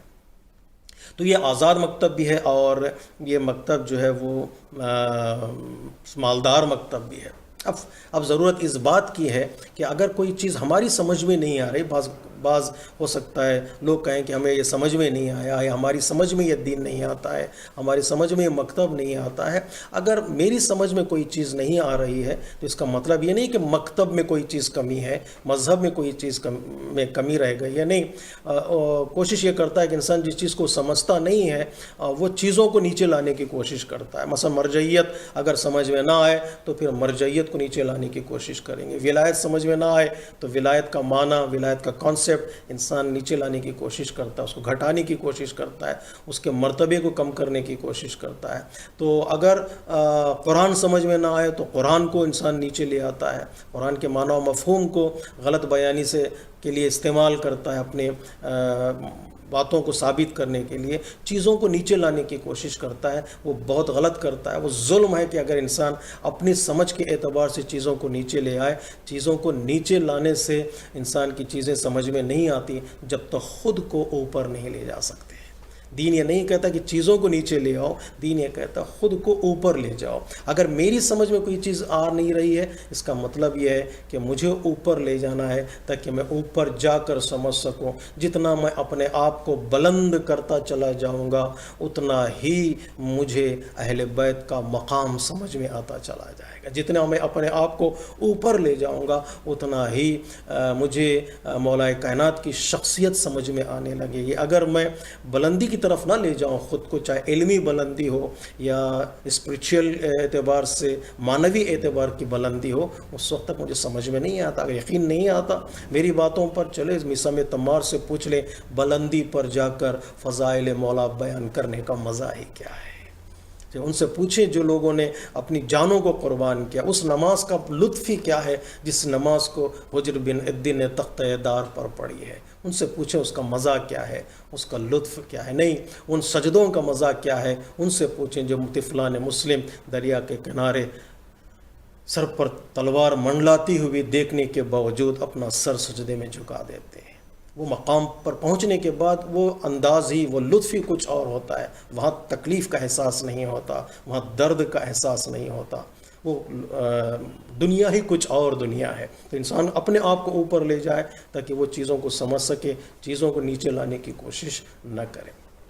تو ایک خوبصورت ہمارا چیز جو ہمارے مکتب میں ہے وہ کہ ہمارا مکتب ہر اعتبار سے، اس جملے کو یاد رکھیے گا، ہمارا مکتب ہر اعتبار سے کمپلیٹ اور پرفیکٹ ہے. ہم کسی اور کلچر کی، تہذیب کے چیزوں کے محتاج نہیں ہیں. ہم مانگنے والے نہیں ہیں، ہم دنیا کو نجات کا راستہ دکھانے والے ہیں. ایک دو جو بہت ہی خوبصورت چیز ہے ہمارے مکتب کی وہ یہ کہ ہمارا مکتب، ہمارا دین، ہمارا مذہب، چاہے اسے اسلام کا نام دیں، چاہے اس کو تشیع کا نام دیں، اس کو مکتب اہل بیت کا نام دیں یا مذہب جعفری کہیں، وہ ایک ہمارا مکتب ہمیں ذمہ دار بناتا ہے. ہمیں غیر ذمہ دار نہیں بناتا. ہمارا مکتب ہمیں ذمہ داری عطا کرتا ہے. ہمارا مکتب ایسا ہے کہ انسان کو حکم دیتا ہے کہ تم یا علی بھی کہو اور با علی بھی رہو. یا علی اور با علی میں ایک نقطے کا فرق ہے. یا علی اور با علی، کتنا آسان ہے یا علی کہنا، کتنا دشوار ہے با علی ہونا. یعنی یا علی زبان پر ہو اور زندگی کا طریقہ، زندگی گزارنے کا سلیقہ علی کے ساتھ ہو. کونو مع الصادقین، سچوں کے ساتھ ہو جاؤ. یہ ہونا در حقیقت انسان کے ذمہ دار ہونے کی طرف دلالت کرتا ہے. اگر ذمہ داری نہ ہو تو پھر وہ دین نہیں ہے، وہ مکتب نہیں ہے جو انسان کو بیکار بنا دے، سست بنا دے، انسان کو لیزی بنا دے، انسان کہے کہ جو چاہے کرو، تم سے پوچھا نہیں جائے گا، تم سے سوال نہیں کیا جائے گا. ایسا دین نہیں ہوتا. دین وہی ہے جو انسان کو ذمہ دار بناتا ہے. شاید دنیا کے سارے مکاتب میں، اگر چاہے مسلمان مکاتب ہوں یا کوئی غیر مسلمان مکاتب ہوں، ان سب کا مطالعہ کریں. مذہب تشیع ہی واحد وہ مکتب اور وہ مذہب ہے جو انسان کو ذمہ داریاں عطا کرتا ہے. اللہ کی عبادتوں کی ذمہ داری، اللہ کو پہچاننے کی ذمہ داری، ائمہ اطہار علیہ الصلوۃ والسلام کے راستوں پر چلنے کی ذمہ داری، لوگوں کی خدمت کی ذمہ داری، لوگوں کے خیال کی ذمہ داری، ہمدردی، ہم یاری، ہم خیالی، ہم فکری، یہ وہ چیزیں ہیں جو ہمارا مکتب ہمیں سکھاتا ہے کہ تم ذمہ دار ہو. اس لیے قرآن مجید نے انسان کو ذمہ دار بنایا ہے کہ دوڑو، بھاگو، حی علی الصلاۃ، حی علی الفلاح، حی علی خیر العمل. تم قیام کرو، اٹھو، قوموا للہ مثنی و فرادا، قیام کرو، عمل کرو، چاہے تم اکیلے ہو یا کوئی تمہارے ساتھ ہو، یہ 2 آدمی ہوں، 4 آدمی ہوں، اٹھو، قیام کرو، چلو. یا بعض آیتوں میں اس بات کی طرف اشارہ کیا ہے، فسعوا الی ذکر اللہ، سعی کرو یعنی تیزی کے ساتھ قدم آگے بڑھاؤ جب اللہ کے ذکر کی طرف، دیری نہ ہو جائے، وقت ہاتھ سے نہ نکل جائے۔ اتنا ہی نہیں کہ دوڑنا ہے، چلنا ہے، بھاگنا ہے، قرآن مجید کہتا ہے کمپٹیشن لگو، ہیلتھی کمپٹیشن ہو، دیکھو کون زیادہ نیکیاں انجام دیتا ہے، کون زیادہ عمل انجام دیتا ہے، کون زیادہ عبادتیں انجام دیتا ہے۔ فاستبقوا الی الخیرات، تم نیکیوں کی طرف کمپٹیشن لگاؤ، ایک دوسرے کے ساتھ مقابلہ ہو، تمہارا ہیلتھی کمپٹیشن ہو۔ اور فاستبقوا الی الخیرات، نہ صرف اتنا ہی نہیں ہے، فاستبقوا الی الخیرات کی کمپٹیشن ہو، تمہارے اندر سپیڈ بھی ہو، وسارعوا الی مغفرۃ من ربکم، تیزی کے ساتھ، سپیڈ کے ساتھ، کہ تم اگر علی کو کمال کی منزل پر مانتے ہو کہ اس علی سے بہتر کوئی نہیں ہے بعد رسول، تو تمہیں بھی اس دنیا میں علی والا سب سے بہتر ہونا چاہیے، تم آگے نظر آؤ، سپیڈ تمہارے اندر ہو نیکیوں کے انجام دینے میں، سپیڈ تمہارے اندر ہو اعمال خیر کے انجام دینے میں۔ اگر کہیں غریب ہے، کہیں بھوکا ہے، کوئی مسکین ہے، کوئی یتیم ہے، اگر وہاں کوئی مدد کرنے والا نظر آئے تو وہاں علی والا نظر آئے۔ کیوں چلے آتے تھے سائل ایک فاقہ کش کے گھر، کیا مدینے بھر میں دروازہ کھلا کوئی نہ تھا؟ کیوں علی کے دروازے پر آ رہے تھے؟ کیوں شہزادی کونین کے دروازے پر آ رہے تھے مانگنے کے لیے؟ اس لیے کہ ان کو پتہ ہے یہاں سے کوئی خالی ہاتھ نہیں جاتا ہے، یہاں سے کوئی خالی ہاتھ نہیں جاتا۔ یہ لوگ فضائل کو زمین پر رہنے نہیں دیتے، یہ لوگ نیکیوں کو زمین پر ٹہرنے نہیں دیتے۔ بس میرے نوجوانوں اس جملے کی طرف توجہ کریں، کاش میں آپ کے درمیان میں ہوتا تو میں آپ کے چہروں کو پڑھتا، میں دیکھتا کہ آپ کے چہرے کس طرح کھلیں گے یہ جملہ سننے کے بعد، کہ کون سا ایسا معرکہ ہے، کون سی ایسی جنگ ہے، کون سا ایسا موقع ہے جہاں پر پیغمبر اسلام نے آواز بلند کی ہو اور علی نے جواب نہ دیا ہو۔ نہ تنہا علی نے جواب دیا، سب سے پہلے جواب دینے والی شخصیت کا نام ہے علی ابن ابی طالب علیہ السلام۔ شاید سب سے پہلے کا لفظ بھی مولا کائنات کے فضائل کے مقابل میں تھوڑا کم پڑ جاتا ہے۔ میں یہ کہوں سب سے پہلے کی جگہ پر اگر یہ جملہ استعمال کروں تو شاید کچھ حق ادا کر سکوں فضیلت کا۔ آج کی شب سوائے علی کے کوئی نہ تھا جو یہ کہتا لبیک یا رسول اللہ لبیک، یا چاہے وہ بات بستر کی ہو یا چاہے وہ بات میدان کی ہو، چاہے آیت کی تلاوت کی بات ہو یا آیت پر عمل کرنے کی بات ہو، چاہے وہ زمین کی بات ہو یا چاہے وہ معراج کی شب آسمانوں کی بات ہو، رسول نے پکارا ہو یا علی، اور سوائے علی کے کسی نے لبیک کہی ہو۔ اس کا مطلب کیا ہے؟ اس کا مطلب یہ ہے کہ یہ دین ہمیں ذمہ دار بناتا ہے اور ایک بہترین ذمہ دار بناتا ہے، بہترین رسپانسبل انسان کو بناتا ہے یہ دین۔ یہاں پر کسی اور چیز کی ضرورت نہیں ہے، کسی اور مکتب یا کلچر کی ہمیں ضرورت نہیں ہو۔ یہ دین بڑا خوبصورت دین ہے، یہ دین ہی بڑا مکتب یہاں پر ہمیں سکھاتا ہے کہ کس طرح ہمیں ایک ذمہ دار انسان بن کر ہم زندگی گزاریں۔ یاد رکھیے گا یہ مکتب ہمیں اجازت نہیں دیتا گناہ کی، یہ مکتب ہمیں اجازت نہیں دیتا کہ ہم ڈیویٹ ہو جائیں، گمراہی کی طرف چلے جائیں، راستہ بدل لیں، مجبور تھے، ٹال مٹول یا بہانے، ان چیزوں کی اس مکتب میں کوئی اجازت نہیں ہے۔ جی کبھی ایسا نہیں ہوتا، یہ مکتب یہ نہیں کہتا کہ تم جو چاہے کر لو اس کے بعد دیکھا جائے گا، یا ہفتے میں ایک دن جاؤ چرچ کے اندر پاپ کے سامنے اپنے کچھ پیسہ دے دو، اپنے گناہ بخشوا لو اور چلے جاؤ۔ اس چیز کی یہ مکتب اجازت نہیں دیتا، یہاں بہانوں کی اجازت نہیں ہے۔ آیت اللہ ڈاکٹر شہید بہشتی نے بڑا خوبصورت جملہ کہا تھا، بہشت را بے بہامی دہن نہ بے بہانے، جنت قیمت پر دی جائے گی، بہانوں پر نہیں۔ بہانہ بنائے، ایکسکیوزز لے کر آئیں، ایکسکیوزز پر جنت ملنے والی نہیں ہے، قیمت ادا کرنی پڑے گی، اور قیمت انسان کا عمل ہے، قیمت انسان کا تقویٰ ہے، اپنے دامن کو، اپنے وجود کو گناہوں سے، خطاؤں سے، ظلم سے بچانا بہت ضروری ہے۔ اگر اس کی طرف توجہ نہیں کریں گے تو یہ مکتب ہمیں فائدہ نہیں پہنچائے گا، یہ مکتب ہمیں وہ چیز عطا نہیں کرے گا جس چیز کی ہم تلاش میں ہیں۔ ٹھیک ہے، شقرانی ایک صحابی تھا، مولا امام صادق علیہ السلام کا، اس کی ملاقات ہوئی امام سے، یا امام کی اس سے ملاقات ہوئی، تو امام نے جب پوچھا تو لوگوں نے کہا کہ بھائی مولا یہ تو آپ اس سے ملاقات کریں، یہ انسان جو ہے وہ شراب پیتا ہے، آپ کی محبت کا دعویٰ کرتا ہے اور شراب پیتا ہے۔ پتہ امام نے کیا جملہ ارشاد فرمایا؟ جب بھی میں جملہ پڑھتا ہوں یا بیان کرتا ہوں یا سنتا ہوں تو واقعاً اپنے آپ پر، اپنے عقیدے پر ایک طرف جہاں فخر کا احساس ہوتا ہے وہاں پر ایک گھبراہٹ بھی ہوتی ہے کہ ایسا نہ ہو ہم سے کوئی گناہ سرزد ہو جائے۔ امام فرماتے ہیں دیکھو شقرانی، گناہ سب سے گناہ ہے شب قدر ہے، مولا کائنات کی شب ہے۔ اللہ تبارک و تعالیٰ اس شب میں اس عظیم انسان کے وسیلے سے ہمارے تمام گناہوں کو معاف کر دے، ہمیں اس قابل بنا کہ آج کی شب ہم آخری امام کا دیدار کر سکیں، آخری امام کے وجود کو اپنی آنکھوں سے دیکھ سکیں۔ آنکھیں اگر پاک ہو جائیں، دل کی آنکھیں اگر کھل جائیں تو ہم آخری امام کا دیدار کر سکتے ہیں، اس قابل ہو سکتے ہیں کہ وہ اپنا نور ہمیں دکھا سکے۔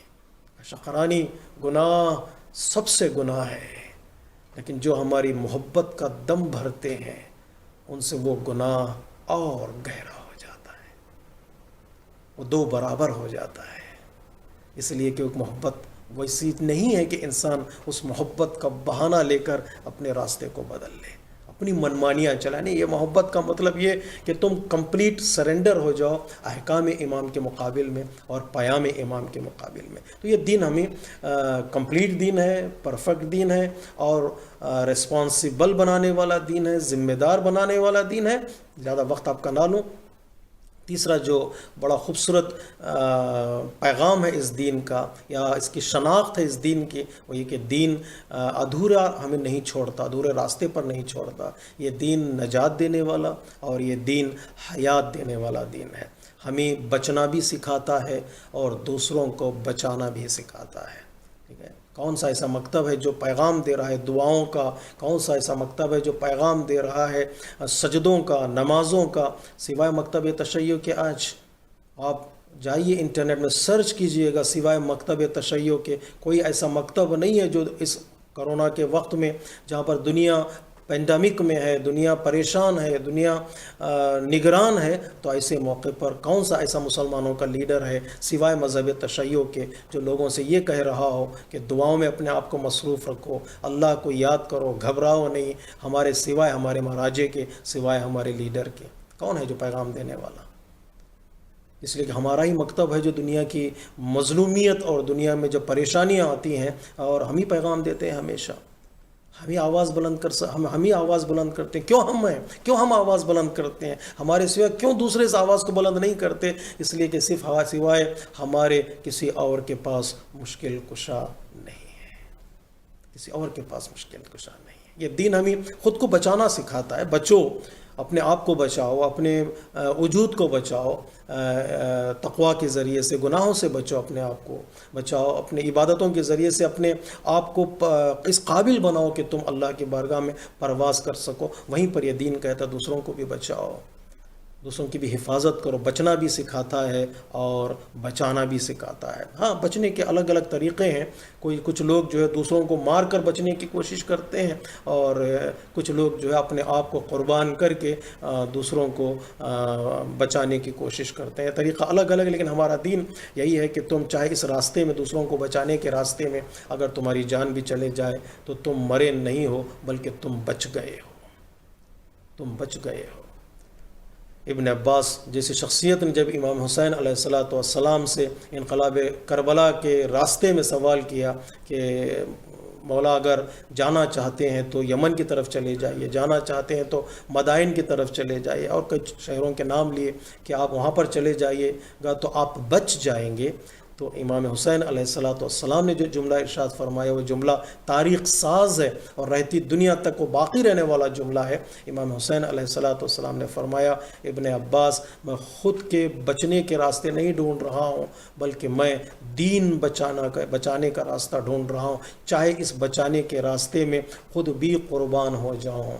تو وہ قربانی انسان کو فنا کی طرف نہیں لے جائے گی بلکہ یہ دین بچا کر حسین ایسے بچ گئے کہ آج دنیا کے بچے کی زبان پر حسین کا نام ہے۔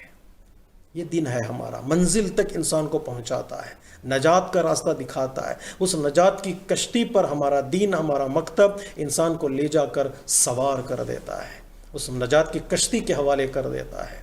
اس اہل بیت کی مثال سفینہ نوح کی مثال ہے۔ امام حسین کا وجود کشتی نجات بن کر اس دنیا میں رہا ہے۔ جو لوگ نجات حاصل کرنا چاہتے ہیں، سالویشن چاہتے ہیں، ان لوگوں کو یہ کشتی، یہ دین ہمارا مکتب اس کشتی کا تعارف کرواتا ہے اور اس کشتی تک لے جا کر پہنچا دیتا ہے، وہاں انسان پہنچ جاتا ہے۔ لیکن شرط یہ ہے، بس میں اپنے مطالب کو سمیٹ دوں، شرط یہ ہے کہ ہم اس کشتی میں سوار ہو جائیں، اس کشتی میں داخل ہوں اور اس کشتی میں بیٹھ جائیں۔ کچھ لوگ ہوتے ہیں جو دور سے کشتی کی تعریف کرتے ہیں اور کشتی کی مدح کرتے ہیں۔ آپ نے دیکھا ہوگا ہمارے ملک میں کتنے لوگ ہیں جو تعریف کرنے والے ہیں، کتنے لوگ ہیں اہل بیت کی مدح کرنے والے ہیں، اور دور سے کھڑے ہو کر اہل بیت کی مدح کرتے ہیں۔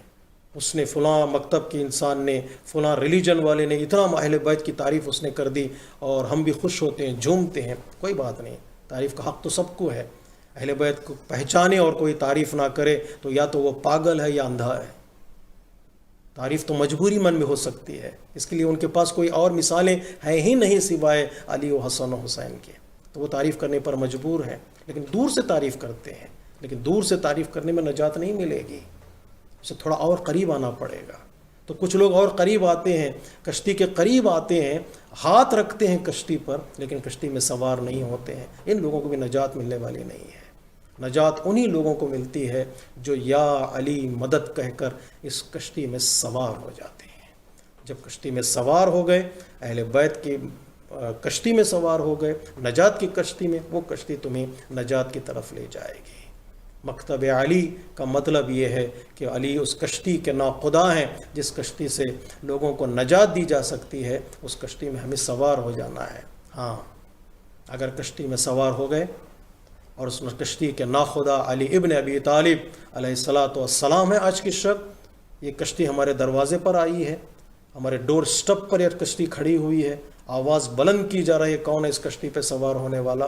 اگر ہم نے یا علی مدد کہہ کر اس کشتی میں اپنے آپ کو حوالے کیا اس کشتی کے، اس میں سوار ہو گئے، اب وہ ناخدا علی ہے، تو اس کشتی میں سوار ہونے کے بعد اب ہمارا اختیار نہیں چلتا کہ کس ڈائریکشن میں کشتی جائے، اب علی کا اختیار ہے وہ کس ڈائریکشن میں کشتی کو لے جائے۔ اپنے آپ کو کمپلیٹ، اپنے آپ کو مکمل طور پر علی کی سوچ اور علی کے عمل کی طرف حوالے کر دینا ہے۔ جیسا علی کہیں گے ویسی زندگی گزارو، جیسا علی جس طرف ڈائریکشن میں علی بلائیں گے اس ڈائریکشن میں ہمیں جانا ہے۔ کتنا خوبصورت جملہ ہے رسالت مآب کا، عمار کی طرف رخ کر کے کہا تھا، اے عمار اگر ساری دنیا ایک طرف چلی جائے اور علی ابن ابی طالب اکیلے دوسری طرف رہیں تو فرمایا عمار علی کا دامن نہ چھوڑنا، لیکن دنیا کی طرف جاؤ گے وہاں نجات ملنے والی نہیں ہے، اور علی کی طرف آؤ گے تمہیں دودھ گمراہی نظر ہی نہیں آئے گی، نجات ہی نجات ہے۔ اگر طوفانوں سے اپنے آپ کو بچانا چاہتے ہو، سیلابوں سے اپنے آپ کو بچانا چاہتے ہو، پریشانیوں سے بچانا چاہتے ہو تو علی کا دامن تھام لو۔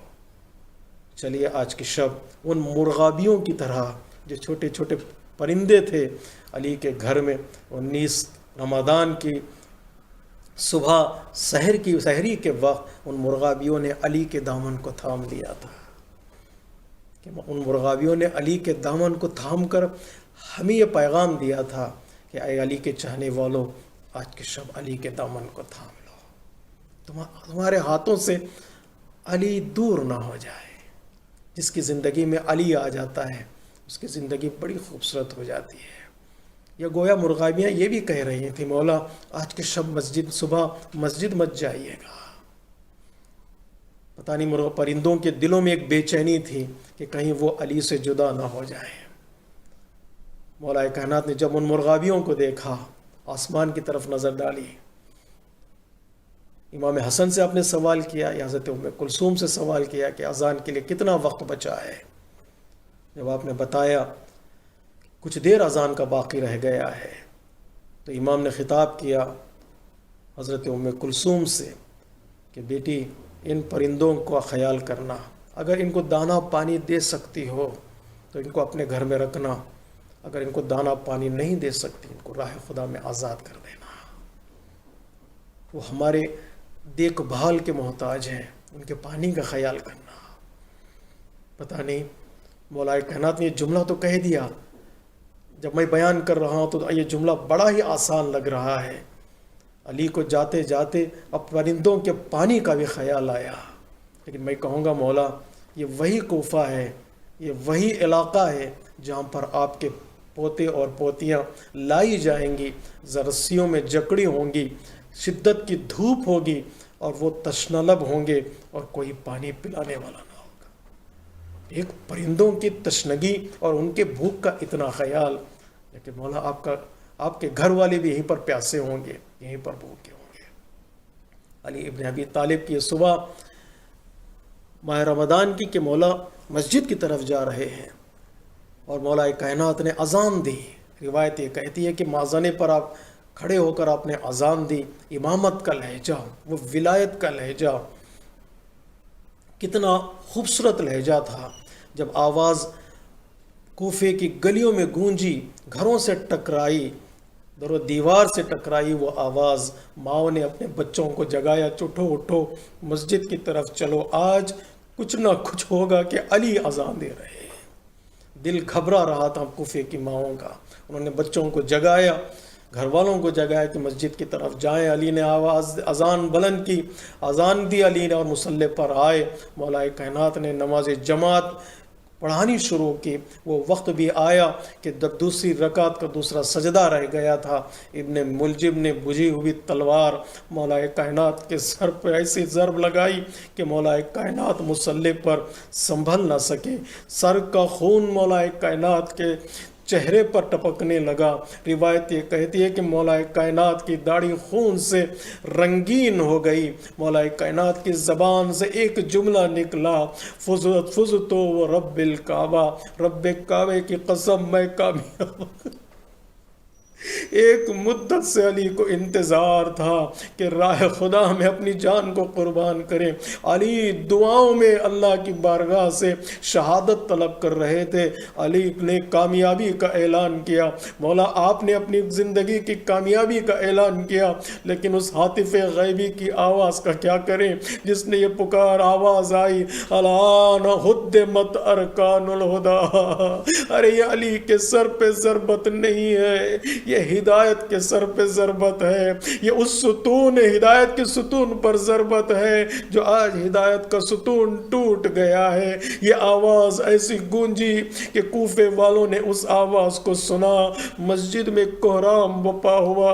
امام کے سر کو حسن مجتبیٰ نے اپنی آغوش میں لیا، امام حسن کی آنکھوں سے آنسو ٹپکنے لگے، ایک آنسو امام علی کے چہرے پر گرا۔ مولا کائنات نے اپنی آنکھوں کو کھول کر امام حسن مجتبیٰ کی طرف دیکھا اور دیکھنے کے بعد فرمایا، بیٹا حسن گریا نہ کرو، اگر یہ تم جان لیتے جو چیزیں میں دیکھ رہا ہوں تو تم کبھی گریا نہ کرتے۔ پتہ ہے میرے انتظار میں انبیاء کھڑے ہوئے ہیں، میرے انتظار میں میرا رسول ہے، میرے انتظار میں آسمان والے کھڑے ہوئے ہیں۔ اگر تم یہ جان لیتے بیٹا حسن اس طرح بے چین نہ ہوتے، نماز پڑھا دینا۔ مولا کائنات کو نماز کے بعد گلی میں لٹا کر گھر کی طرف لانے لگے۔ روایت یہ کہتی ہے تاریخ میں 3 ایسے جنازے ہیں جنہیں کپڑے میں لٹا کر لایا گیا۔ ایک بدن علی کا تھا جسے گلی میں لٹا کر لایا گیا، دوسرا بدن بھی مجھے یاد آ رہا ہے، وہ 7ویں امام کا بدن ہے، اتنا لاغر ہو چکا تھا کہ ایک کپڑے میں لٹا کر اس کو لایا گیا۔ بس عزادارو تیسرا بدن بھی یاد آ گیا تو سن لیجئے گا۔ ارے ایک بدن وہ بھی ہے جسے امام حسین عصر عاشور کربلا کے دشت میں اپنے کپڑے پر لٹا کر لے آئے، لیکن بدن سالم نہ تھا، وہ حسن کے جگر کے 72 ٹکڑوں کی طرح مقتل کے میں ٹکڑے ٹکڑے ہو چکا۔ اس بدن کو بھی حسین اٹھا کر لے آئے، مولا کائنات کو گلی میں لٹا کر لے آئے، بار بار مولا کائنات اپنی آنکھوں کو کھولتے اور پوچھتے گھر کتنی دور ہے۔ جب بتایا جاتا گھر قریب آ رہا ہے، جب گھر کے قریب پہنچے تو مولا کائنات نے کہا بیٹا حسن میرے چاہنے والوں سے کہہ دینا کہ وہ اپنے اپنے گھر چلے جائیں۔ امام حسن مجتبیٰ نے چاہنے والوں سے کہا کہ اپنے اپنے گھر چلے جاؤ کہ ہم گھر کے قریب پہنچ رہے ہیں۔ پتہ نہیں مولا کائنات نے کیا سوچا ہوگا۔ علماء کرام یہی کہتے ہیں کہ شاید مولا کائنات یہ چاہتے تھے کہ علی کو اس حالت میں زینب دیکھی گئی تو برداشت نہیں کرے گی، کہیں زینب کے رونے کی آواز ان نامحرموں کے کانوں سے نہ ٹکرائے۔ اللہ اکبر، علی کو کتنا خیال ہے زینب کے پردے کا، علی کو کتنا خیال ہے زینب کے عزت و احترام کا، لیکن مولا یہ 40 ہجری والا کوفہ ہے، ذرا آئیے 61 ہجری یہی کوفے کا بازار ہے۔ آپ کی زینب بے مخنو چادر، بازوؤں میں رسن بندھی ہوئی ہے، ارے شدت کی دھوپ ہے اور شدت کی پیاس ہے، چاروں طرف نامحرموں کا نرغہ ہے، ارے کوئی سایہ کرنے والا نہیں، کوئی چادر دینے والا نہیں۔ آپ کی بیٹی خطبہ دے رہی ہے لیکن کہیں سے پتھر برس رہے تھے۔ مولا کائنات کو گھر میں لایا گیا، حسن نے اپنے آپ کو ضبط کیا، حسین نے اپنے آپ کو سنبھالا، اس لیے کہ علی نے کہا تھا گریہ نہ کرنا، اور علی نے بھی اپنے آپ کو ضبط کیا۔ بچوں کے سامنے علی نے گریہ نہیں کیا، سر زخمی ہو چکا تھا، سر دو نیم ہو چکا تھا، سر پر رومال باندھا گیا تھا، اتنی شدت کے مضبوطی کے ساتھ باندھا گیا تھا کہ علی کا چہرہ زرد ہو چکا تھا۔ جب گھر میں لایا گیا، زینب و ام کلثوم نے علی کو اس حالت میں دیکھا تو زینب برداشت نہ کر سکی، کہا بابا یہ آپ کے ساتھ کیا ہوا؟ ارے اللہ نے صبر و ضبط زینب کبریٰ، زینب نے ایک زخم پہلے بھی دیکھا تھا، وہ ماں کے پہلو پر زخم تھا، یہ دوسرا زخم جو زینب دیکھ رہی ہے وہ علی کے سر پر زخم ہے۔ زینب نے جب علی کو دیکھا، علی نے زینب کو دیکھا، بیٹی کو اپنے سینے سے لگایا، روایت یہ کہتی ہے زینب رو پڑی، اور اب تک اپنے بیٹوں کو نہ رونے کے لیے کہنے والا علی زینب کا رونا برداشت نہ کر سکا، علی کے آنکھوں سے آنسو جاری ہو گئے، کہا بیٹا زینب صبر کرنا، منزل طویل ہے۔ علی لعنت اللہ علی القوم الظالمین، سیعلم الذین ظلموا ای منقلب ینقلبون۔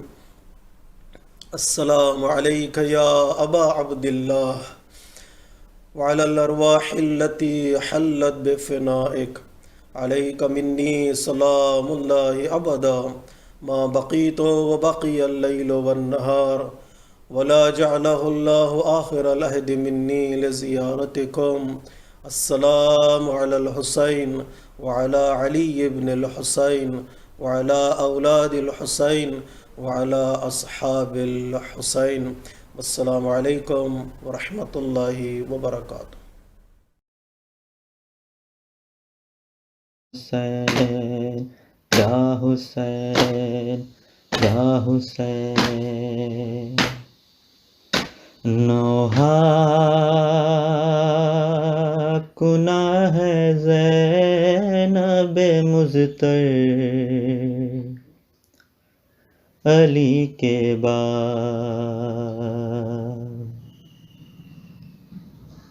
نوحہ گناہ ہے زینب مضطر، علی کے بعد نوحہ گناہ ہے زینب مضطر علی کے بعد کوحرام ہے بچا ہوا گھر گھر علی کے بعد نوحہ گناہ ہے زینب مضطر علی کے بعد نوحہ گناہ ہے زینب مضطر علی کے بعد محراب غم زدہ ہے نمازی کدھر گیا محراب غم زدہ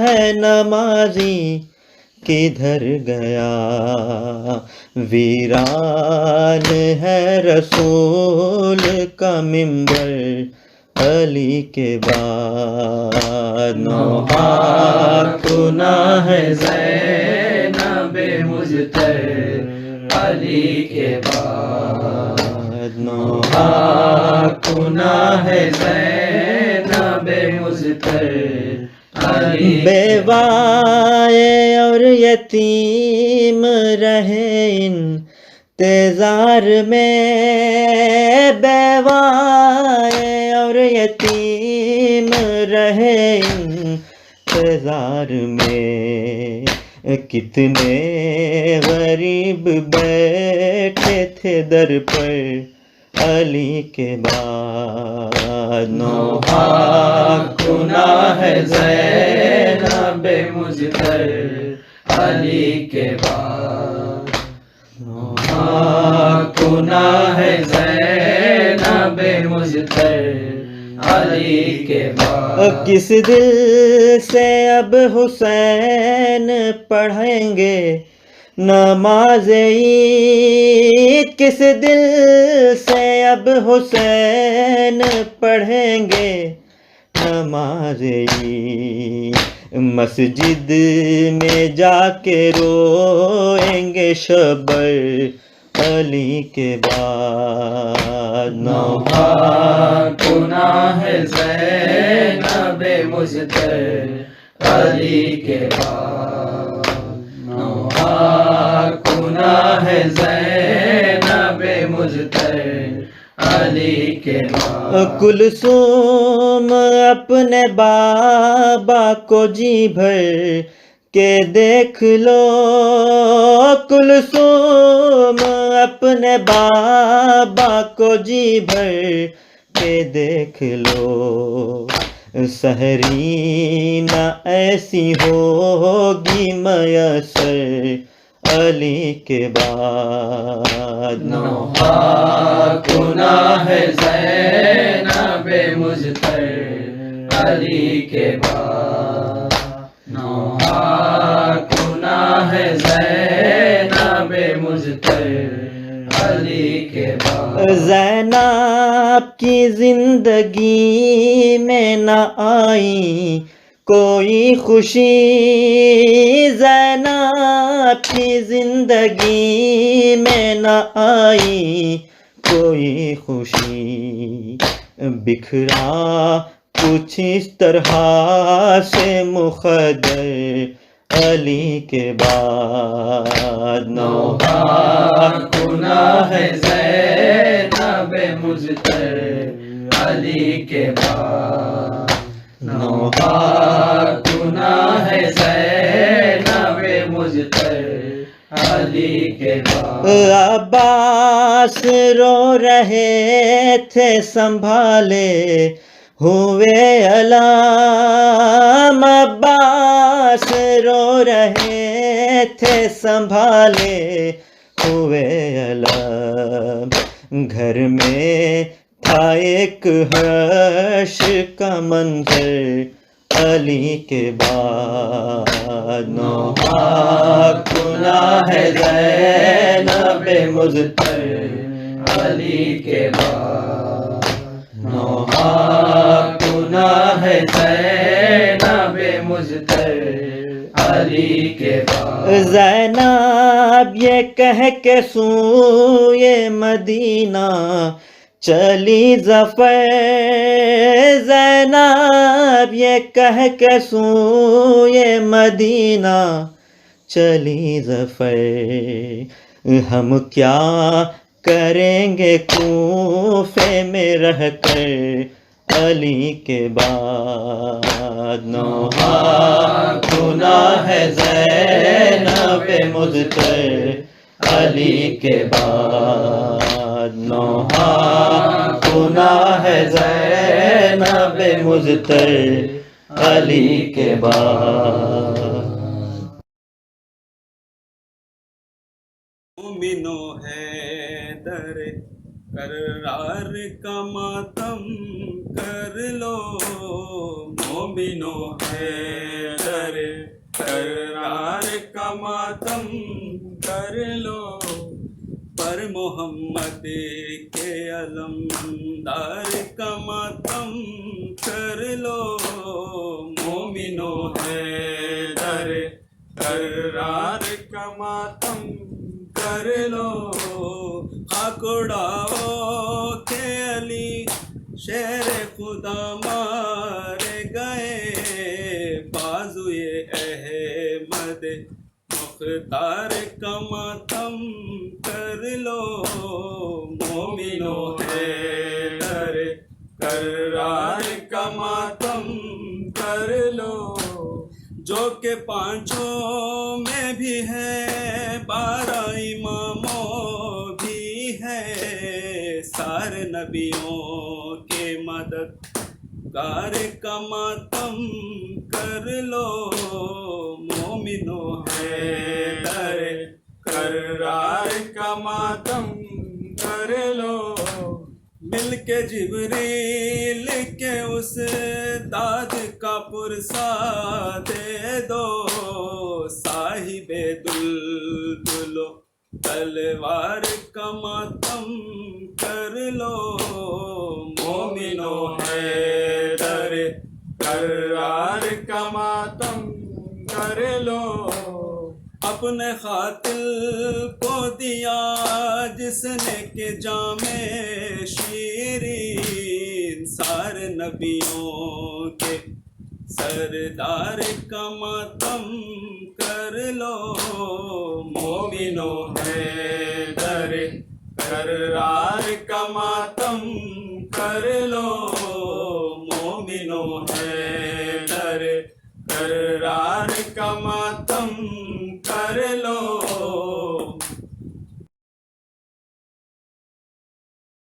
بسم اللہ الرحمن الرحیم، السلام علیکم یا ابا عبداللہ، السلام علیکم یا ابن رسول اللہ، السلام علیکم ابن امیر المومنین علی ولی اللہ، السلام علیکم ابن فاطمة الزہراء سیدۃ النساء العالمین، السلام علیکم وعلی جدک وعبیک، السلام علیکم وعلی امک واخیک، السلام علیکم اخیک بالفضل العباس ابن امیر المومنین، السلام علیکم یا سائر الشہداء کربلا علیہم السلام، السلام علیکم ورحمۃ اللہ وبرکاتہ، السلام علیکم یا غریب الغرباء، السلام علیکم یا معین الضعفاء والفقراء، السلام علیکم یا شمس الضحیٰ وبدر الدجى وقحط التقى وعلام الهدى، سلطان یا ابوالحسن علی بن موسی ہوگا، فداک یا مولایا ورحمۃ اللہ وبرکاتہ،